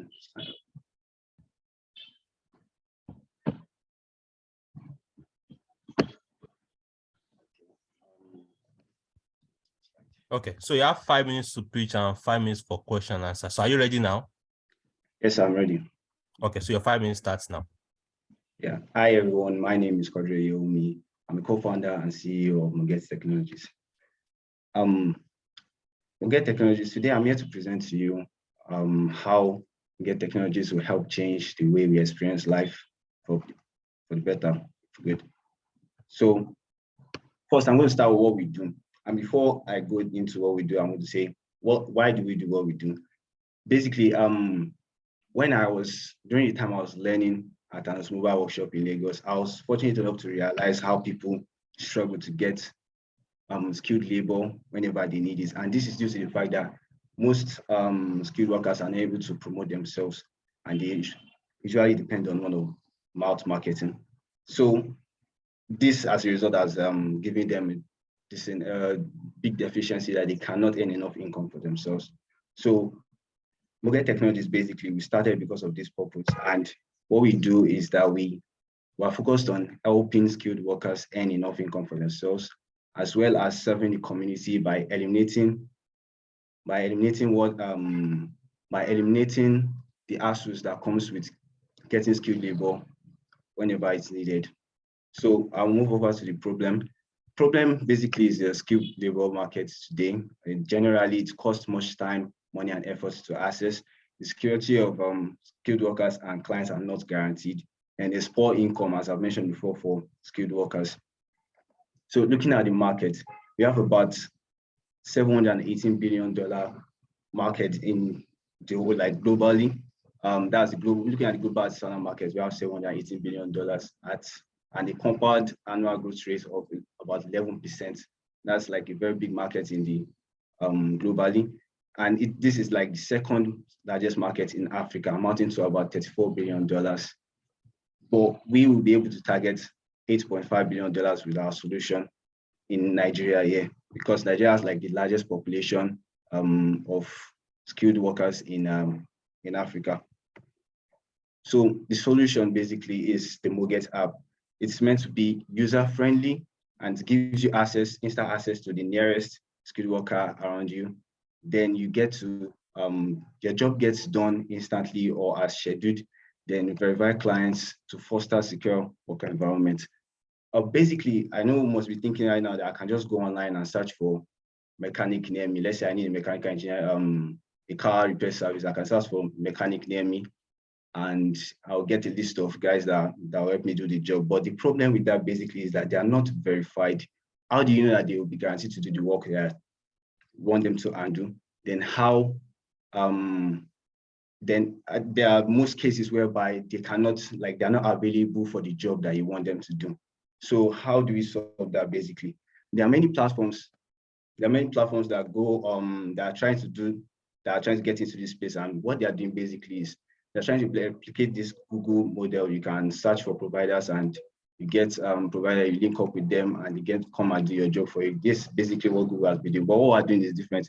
Basically, when you sign up for our app, you request what you need. So what we're trying to do here is that you get people that can attend to your request, that can actually get the job done for you. So when you sign up, you request your service, then you get skilled workers offered to your services. Then from these skilled workers, you can choose from any one of them and connect with them. You can check their profile, and once you have confirmed these skilled workers, they come over to your place and get the job done. Then both of you get to rate and review each other. So it's not just you reviewing the skilled worker, they can also review you. So moving on to our business model. Basically, we'll be able to figure out that we cannot charge skilled workers for their hard-earned money, and we can not also put all that on the customer side, that's the client side. So we are basically making the app free. That's for the basic version. Is going to be free, but we make our money from app monetization, which uses like display ads. So we get to see our ads, but use the app for free. Like ads that are relevant to you, but use that for free. And we also have the paid model, which is it functions on usage-based subscription plans. So usage-based meaning as you use the app, that's how your subscription reduces. Then we also when you subscribe, you get added features, and we don't get to display ads to you because we already made our money from your subscription. So the key difference here is that many startups have tried to, many companies have tried to venture into this, and they are in-house. We are not in-house. Our skilled workers can move from where they are to where they need to get the job done, and that's how we function basically. Then we are automated, only accessible skilled workers to reduce wait time to minutes, not days. So basically, what this basically means is that going on the platform, you already know what you need. So when you put that out there, you get people that can attend to your request, and from there you can move on to chat further with the person that you want, or you accept the person's offer immediately. So we feed people that are nearest to you. That's how it works. Then this is going to be functioning on a mobile and web platform. So the use case is basically, we have office and home care services, then urgent or opportune tasks, pre-scheduling services for events, then during travels and tours away from home, or you are trying to support your family and friends and outsourcing complex job. Let's say you have a large project that you're trying to work on, so you can outsource it to local skilled workers around you. So first, we're going to be launching in Akure, because that's where our headquarters is. Then we'll move on to Ibadan and Abeokuta, because these are the places that we have figured out that they have more skilled workers, but the least access to clients around them. Then before we move on to metropolis like Port Harcourt, Abuja, and Lagos. So with our business model, what we're trying to do basically is we have looked at other companies that have succeeded using this kind of business model. That's the free model and the subscription plan. And we figure out that with this number of users, and the more we get users, we can get to scale through from $0, as we have not launched yet, to about $5,000 in the next, let's say, 2 to 3 years. Then about $25 million, which is 125 million naira in Nigerian currency here. So basically, we're going to be starting with. Thank you very much, Quadri. Your time is up. So any question for Quadri from the judges? Thank you very much.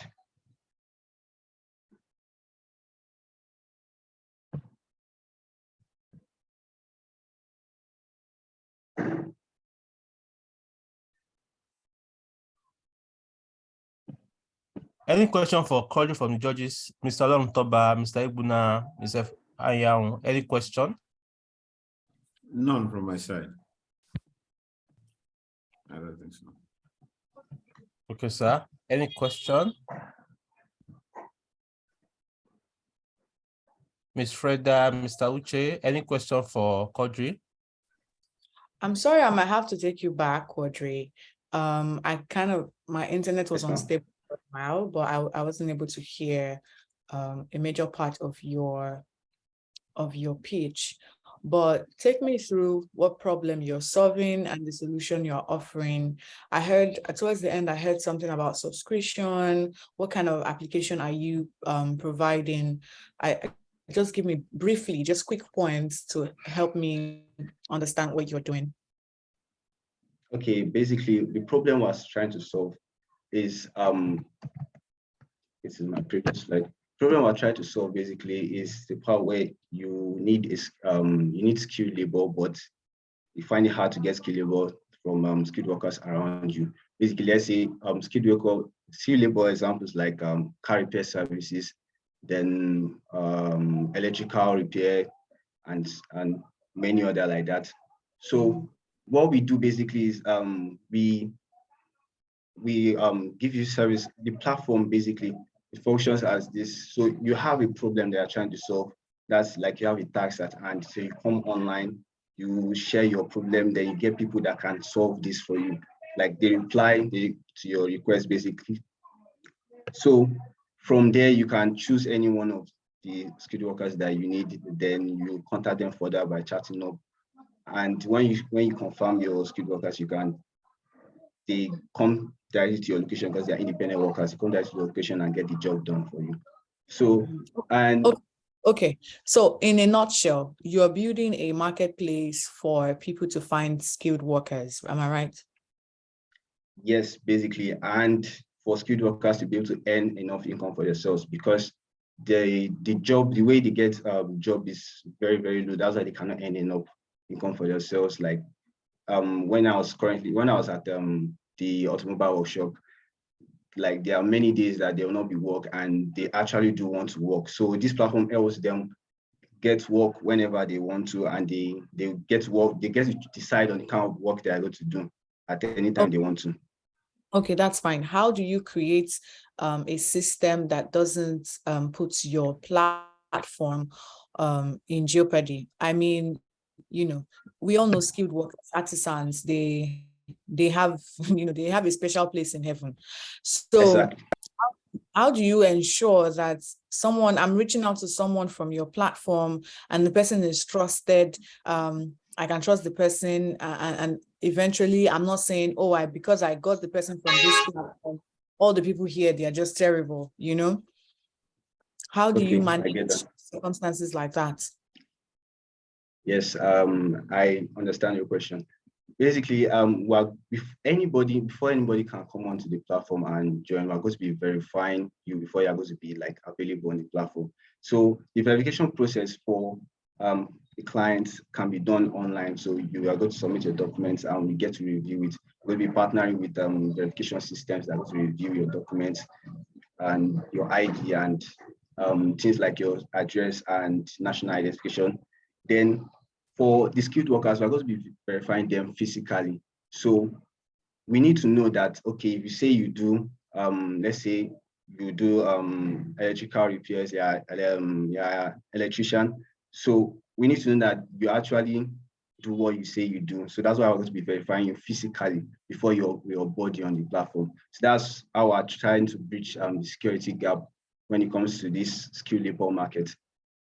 Okay, so have this been tested?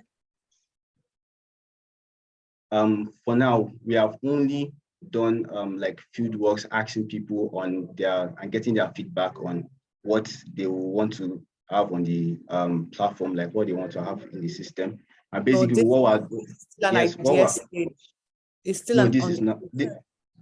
yes, it's an ongoing project. Like we are building the app currently because mobile application development of this kind of projects takes time.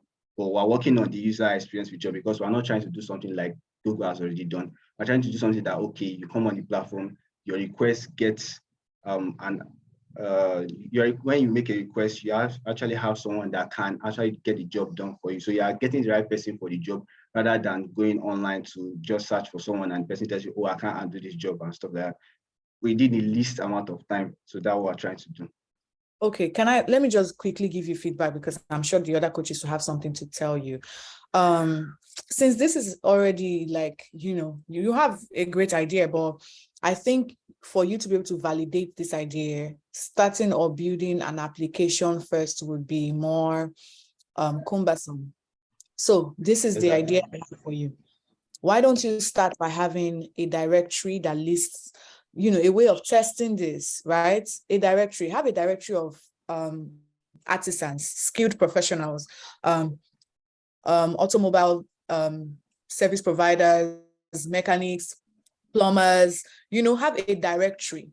You can create a small website for it. You list those people on a directory, and then you can have people, because you need to be able to create a demand for what you are doing.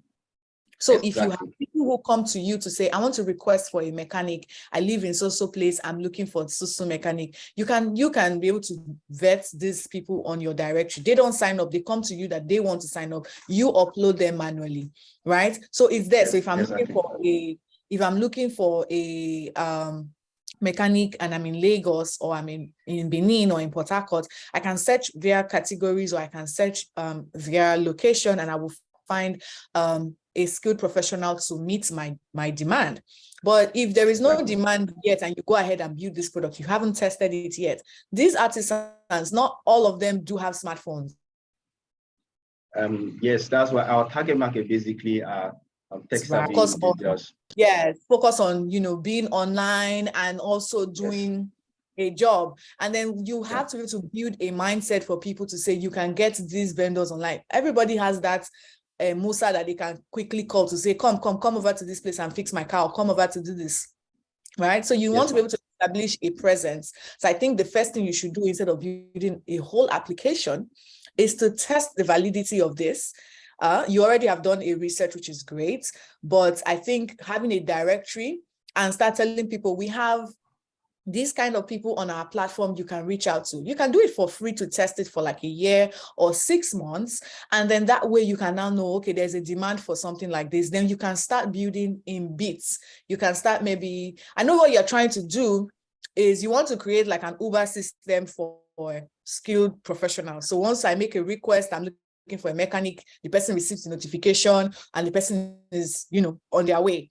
That's what you want to do. But you can start by creating a demand and testing if this would actually work with a directory, right? Yes, so that's well done. Yes, ma'am. Thank you very much. So thank you very much, Quadri. So I'll call on the next person now. Yes, sir. So I'll call on my food angels, Olakweju. So Quadri, you can remove the slide.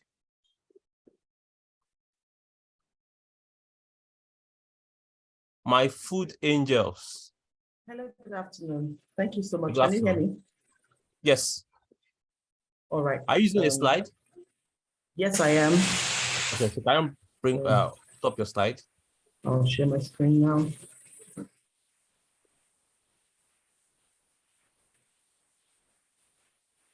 All right, can you see my screen, please? Yes, yes. So you have 5 minutes to pitch.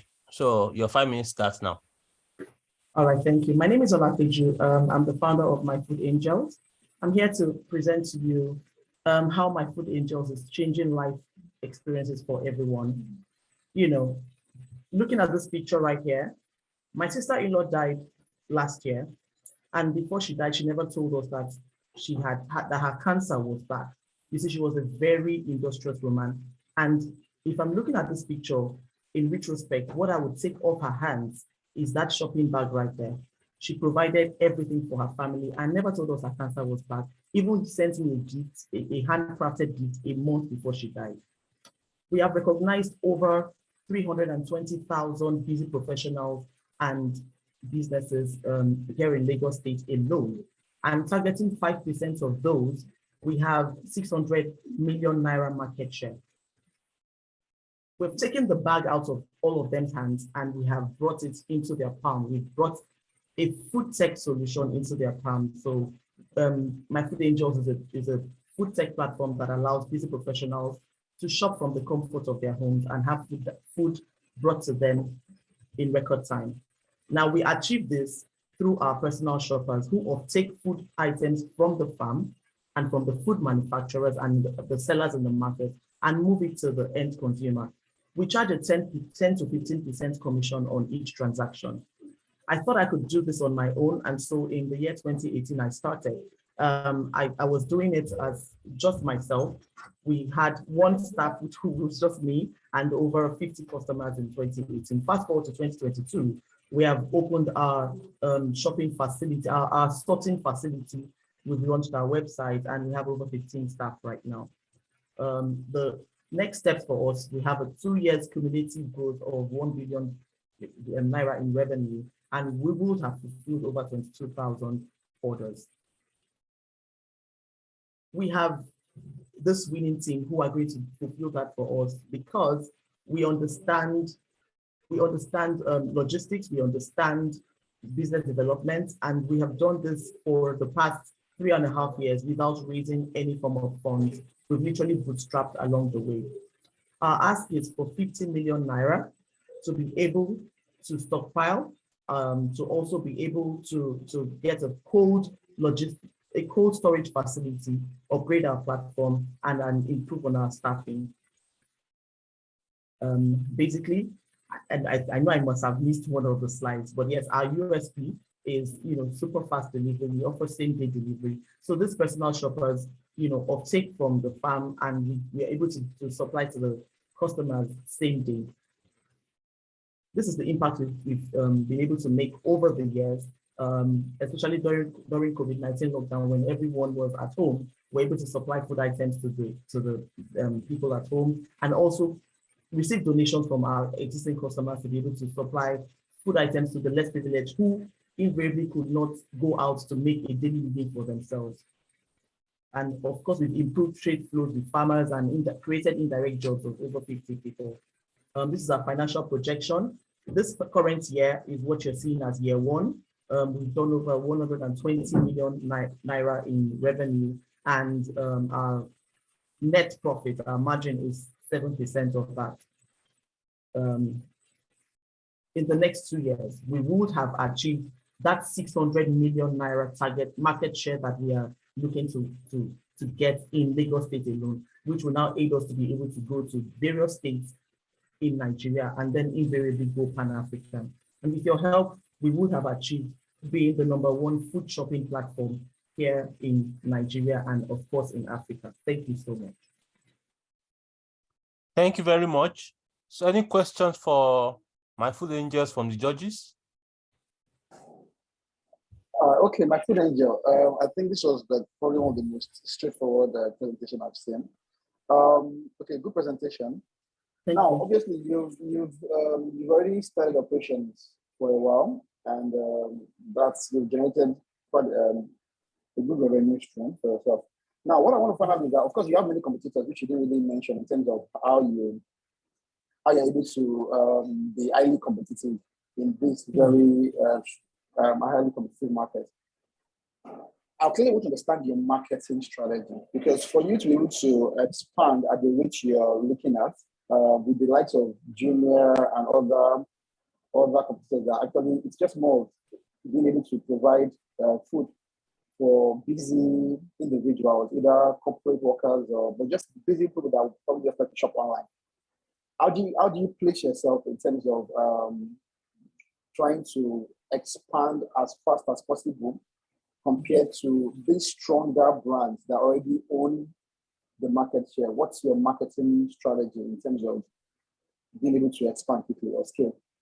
All right, thank you. So one information I missed out when I started my presentation was that, we started as Mile 12 Market to Man. So back then we were literally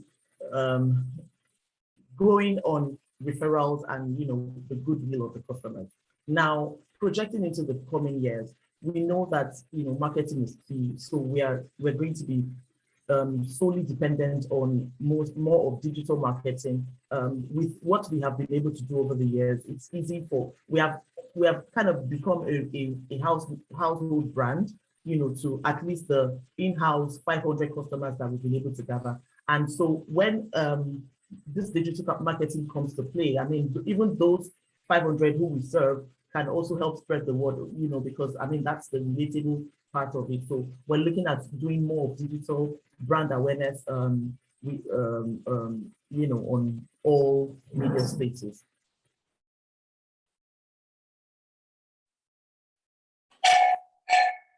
All right, that's fine. In terms of what you're offering, that will probably be also different, looking at maybe different places.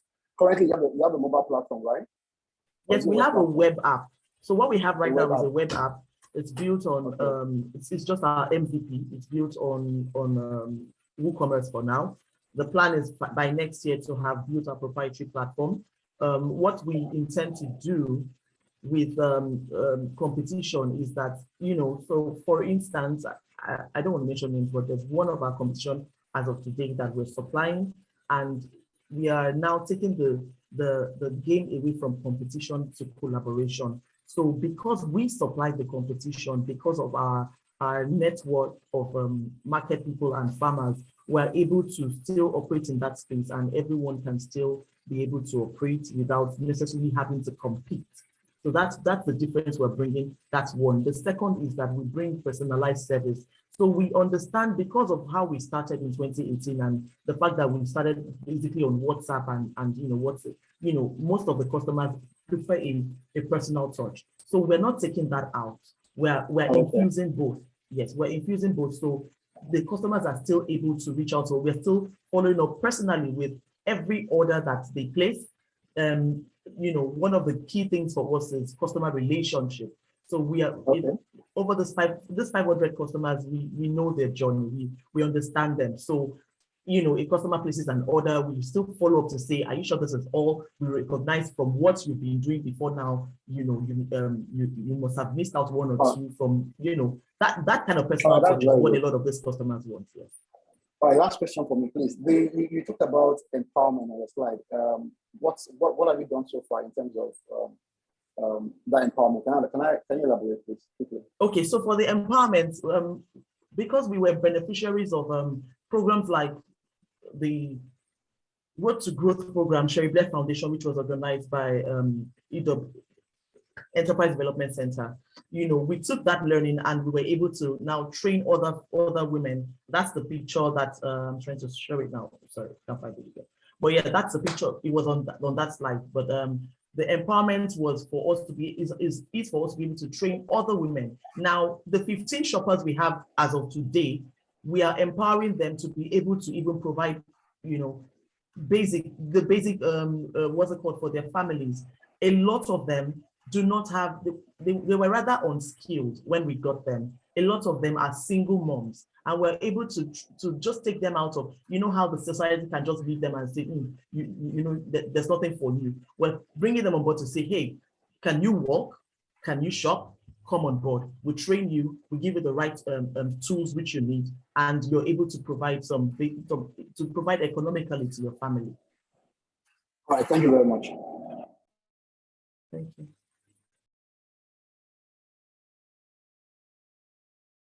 Any other question from the judges?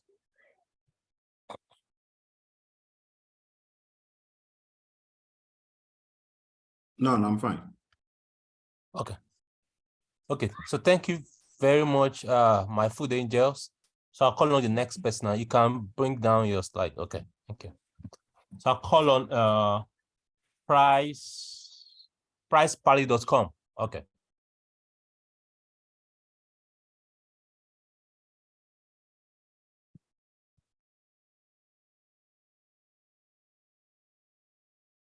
Okay, so are you ready? Yes, I'm ready.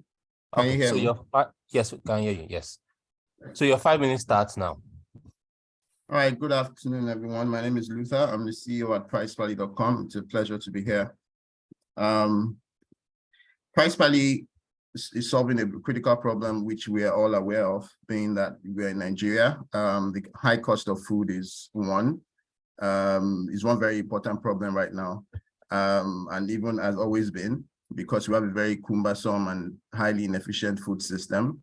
The quality and the safety of food you also get from open air markets is also very inconsistent. And access to this market is a lot of problems, a lot of headache for individuals who have to go to get this, to get into the markets. So, but this market is a very big, humongous market. It's over $50 billion across the 10 cities we are looking at. We are currently in 3 cities, and for those cities alone, it's close to a $10 billion market. And we've created a solution, an e-commerce platform that enables consumers and businesses to go buy fresh food items sourced directly from farmers, producers, and wholesalers, which makes it cheaper and fresher than buying at retail. It's a model people already used to, where you have people come together to buy a cow and share and things like that. That is what PricePally enables consumers and businesses to do. So while you're shopping on PricePally, you're sure to save money. You're also sure of the quality and the safety of food, and you're also sure of the convenient delivery to your doorstep. We've been doing this since November 2019, and our model is that we charge a percentage on every item sold. And that way we have up to 25% margins because our sourcing is deep. Our cost of acquisition of a customer currently is at around $4, and the average order basket is around $88, which gives us a lifetime value of over $4,000, given that the customer stays with us 3+ years. And this is what our growth has been like since we started. As at now, we are averaging around $250,000 monthly revenue. And in the short term, we are looking to establish 2 more fulfillment centers in Lagos. We are looking to expand our farmer network in Lagos and Abuja. And we are also currently working on an end-to-end tech infrastructure, which covers our supply, procurement, customer-facing end, and everything that has to do with the process by which we satisfy our customers. In the long term, we are looking to expand to 2 more cities in Nigeria. And after then, we'll be able to expand to other cities, such as Nairobi in Kenya and Accra, Ghana. And we're also looking to build our agency model, which would serve the bottom of the pyramid, because we are looking to solve this for every cadre of the society. Currently, we're able to solve it for middle income and low income families, but we want to get even deeper than that. This is the team. I'm the CEO. I'm a 4-time founder. Price Valley happens to be my 4th startup. Jumai, who's our operations officer, has also co-founded a food startup before joining us. Then we have Deepak, who is in charge of tech, and also Mosumala, who is in charge of our data and customer experience generally. We are currently raising $1.5 million. We are about 80%, about 75% close on that. And we hope that if you would like to join us, you could reach out to me, and I'm open to also answer any questions you may have. Thank you very much. Thank you very much, Price Pali. So we'd like judges, do you have any question for Price Pali?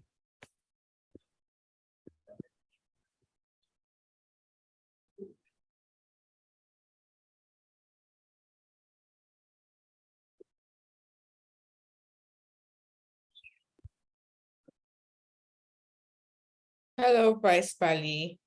Hi. Well, nice presentation. I didn't quite get a competitive advantage or, an identification of your competitors.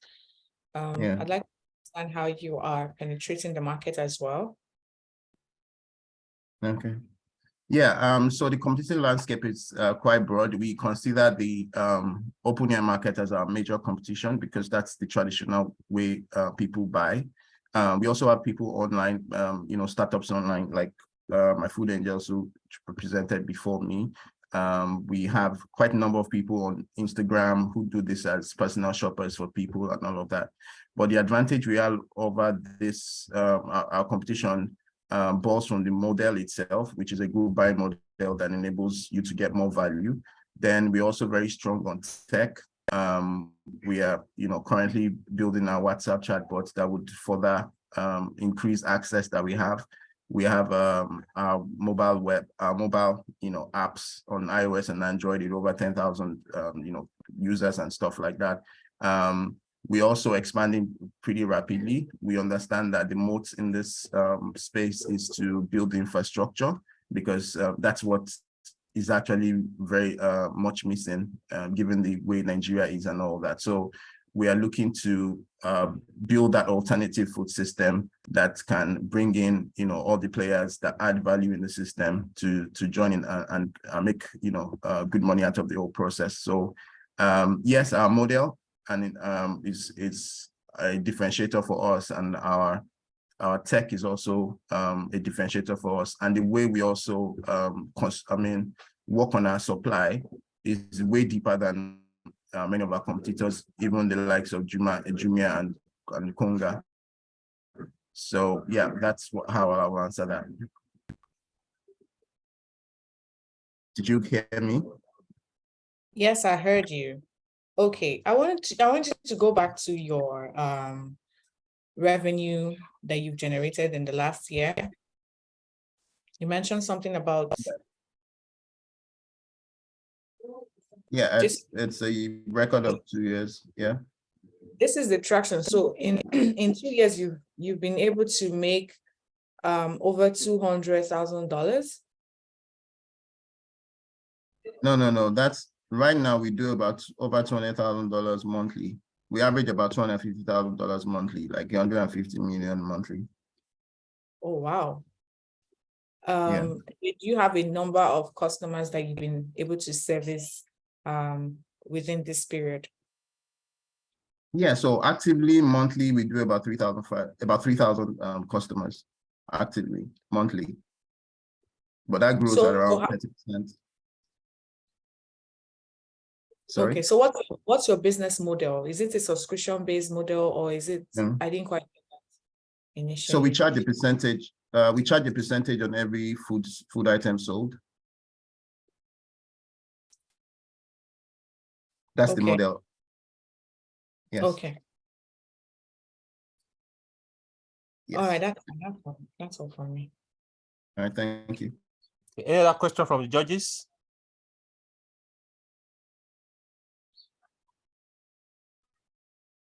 Can you help me describe who your customer archetype is, so that we can understand? Yeah. So the category of yeah. people So that use your product. Yeah. Currently, the bulk of our customers are women, millennials, new families, if I can put it that way, young people who just got married, or who are just have their first 2 kids and stuff like that. So basically millennials, the age range is around some 25 to 40. That's where we see the most, people who buy more from us, but it's also diverse. We have elderly people. Okay, so we also in that category, like how many, what's the estimate of users do you have per month?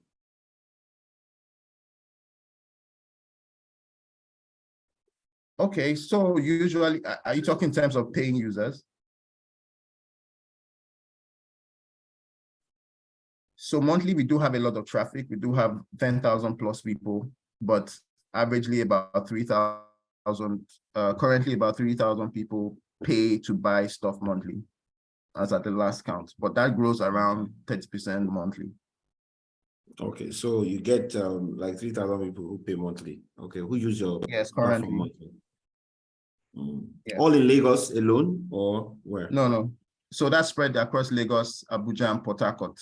But Lagos being the biggest market, Lagos probably answers for 2,000 plus, while the rest is between Port Harcourt and Lagos and Abuja.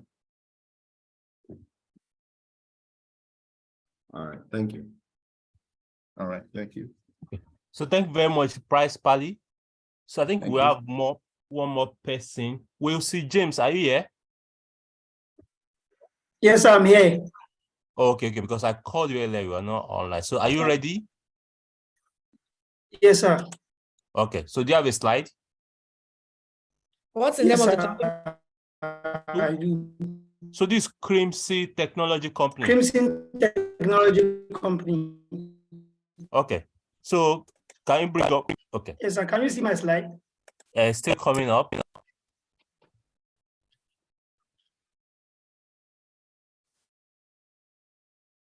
Okay, it's up now. So are you ready? Can you see? Yes, I can see it. I can see it. So are you ready? Yes, sir. Okay, your 5 minutes starts now.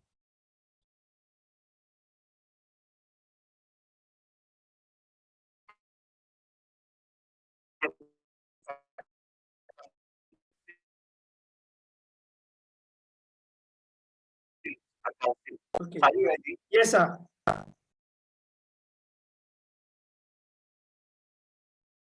Hello?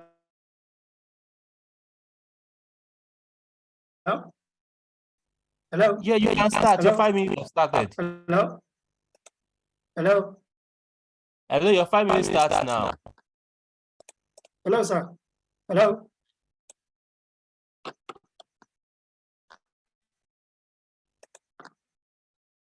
Hello, can you hear me? My name is, yes, sir, I can hear you. Okay, your 5 minutes starts. My name is Engineer Wilson. My name is Engineer Wilson James Toro. I'm the founder of and the CEO of Crimson Technology Company. Our story: others see trash and distance themselves, but there lies a huge opportunity.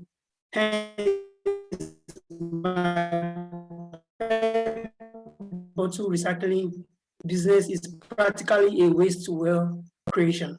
From the humble beginning of selling and buying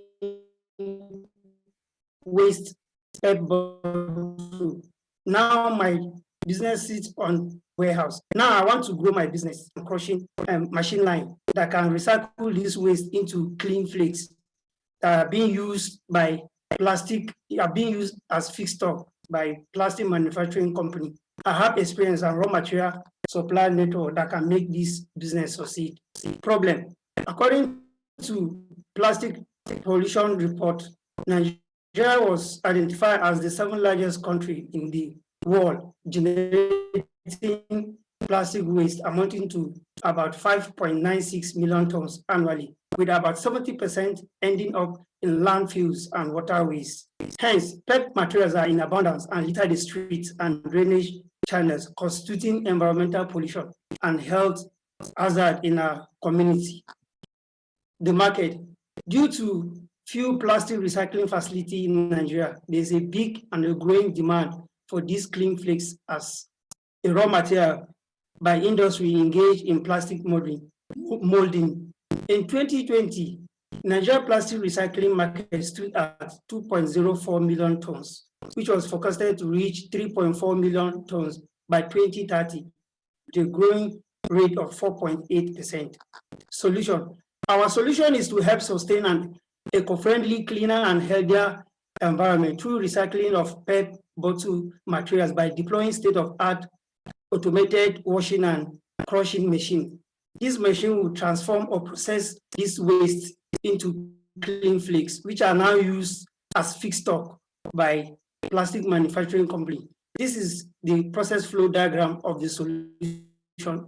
We have the waste plastic collection, we have the sorting, washing, grinding into flakes, which are now used as feedstock for plastic manufacturing company. This is the revenue. These are revenue. The way we generate our revenue is through sales of our high quality flex material, PET flex material, and through training by partnership. Traction.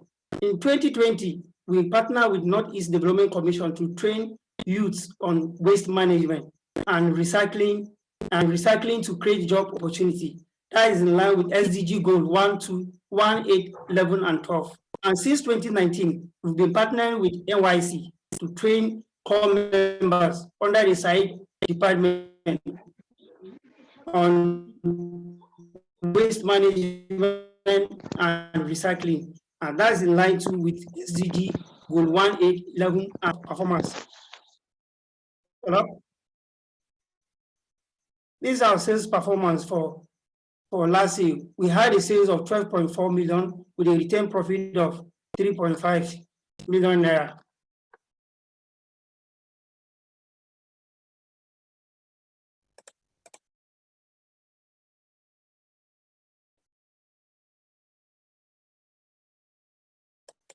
These are projected future projection of our these are projected. This is our projected future income statement. We hope this is how our income will look in the next 5 years. In the next 12 months, we have a sales of 24.9 million against the 12.4 that we had last year, and we have a return profit of 12.6 against that last year we had. And this is our cash flow. Then this is our team. I'm a chemical engineer. I have over 7 years experience as a process operator in plastic recycling plant, and I have experience and raw material supply network that can help me succeed in this business. This is our account officer, Mrs. Faith. She has an accounting degree and an MBA in marketing. She has over 5 years working experience. And this is our production manager, Mr. Alfred. He has a political science degree with 5 years of practical industrial experience in procuring and supplying of PET bottles. We are asking for we are requesting for $50,000, $60,000 to expand our business. $50,000 will come from grant, then 6,757 is our equity. This will use in procuring the machine. These are the benefits of economic and social benefits. This is the benefit to our business. The funding and our equity finance will increase our annual turnover of the 2021 from 12.4 to 20.6 in the next 12 months and increase our possibility to 3.5. Your time is up. So any questions for Wilson from the judges?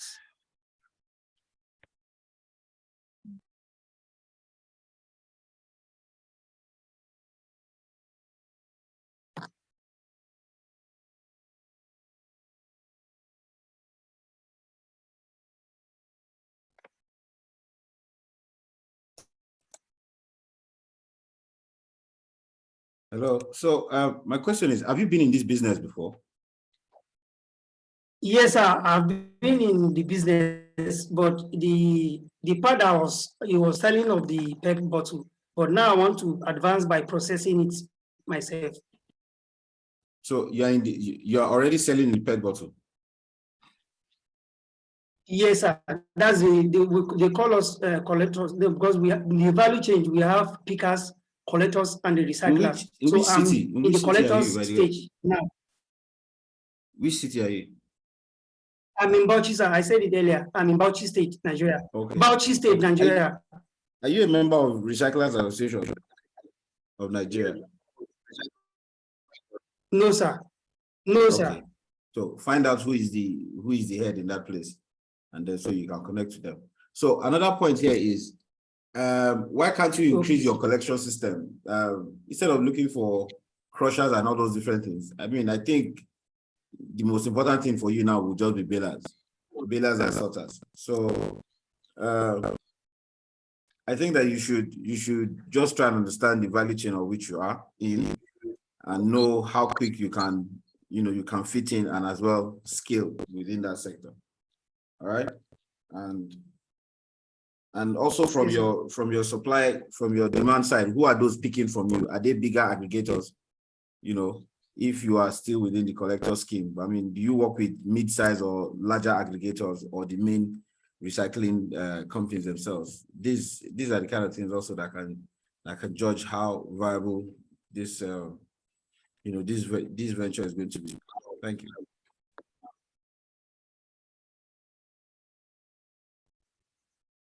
Can I say something? Thank you, sir. Question.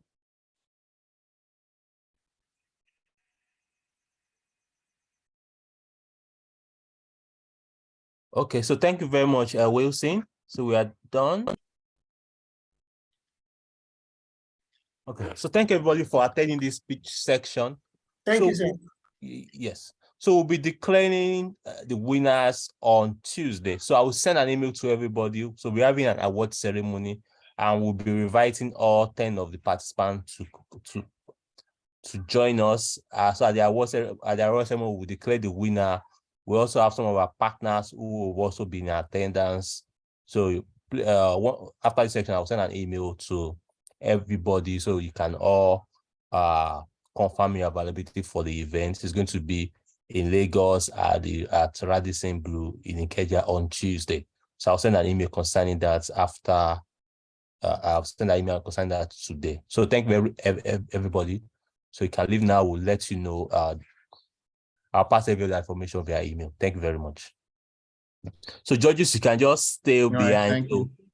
Thank you. So you can just stay behind, so we can just have a little conversation before we go. So everybody else, you can go. You can leave.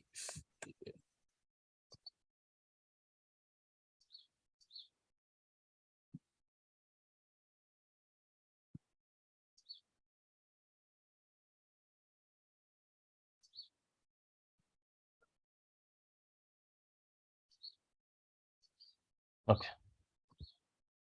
Okay. So there. Okay, sir. Ma. So who do you think are your top 3?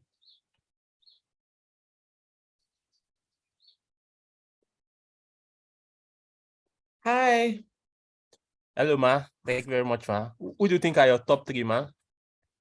I think I have a tie. Okay. Somewhere, but let me see. Still trying to find. Also, so my top 3 from number 1 is Price Pally. Price Pally, okay. Yes. Okay, top 3. Price Pally, Leg Apparel. Okay. And then My Starch. My Starch, okay. So, sir, Mr. Longtoba, your top 3? I would say, if you are judging by, quickness to market and all those different points, and those who are already moving within the trail, I'll say that my Food Angel was quite convincing. Okay. Price Pally, his figures were my biggest problem, and his demography and the kind of spending pattern within that demographic just didn't add up for me. So I couldn't, I think this Crimson Technology, if he truly understands what he's doing, is, because again, I understand that market because we are already financing for six businesses. And so I know the potentials of that market. And in a place like Bauchi, this will really be useful. So I'll take Crimson as my second. Okay. And then the third one will be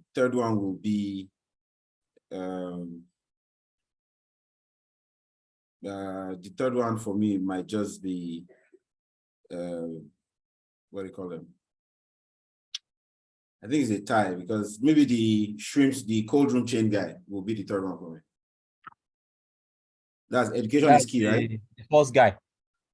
Yeah. Okay. Is that his name? Okay. DOK. That's education is key, right? Yeah. Yeah, that would be my third. That would be my third. Wow. So there's no tie. Because I'm not sure Uche, I think Mr. Uche, I think he's not, I think he said he's leaving for a meeting. Okay, wow.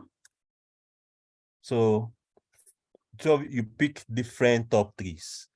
But then if you can, I'm sure there'll be a tie somewhere if you look at it, possibly between my stash and education is key. Just I've sent you the grading sheets. Send it. Okay. So can you send the grading sheets? Okay, can you send the grading sheet too? So you can just lift up the numbers from there. So I think I will just use the grading sheet to just arrange, and I will share the result back to everybody. Okay, great. Okay. So can you just so share your much. grading? Thank you for that. Yes, I'll do you. that. Nice to meet you too. Yeah. Will you be around on Tuesday? On Tuesday? No. Uh-oh. On Tuesday, I will not be around because I have some certain things that I have to do in Abuja, and so I'm already in Abuja, so I'll still be here till Tuesday. Okay, that's fine then. All right. Great connecting with you. All right. Okay. Okay. Thank you very much, sir. Thank you very much, Ma. All so right. So we'll see you on Tuesday then. Okay. Yes. Take care. Okay. Thank you. All right. Russell J, take care. Please.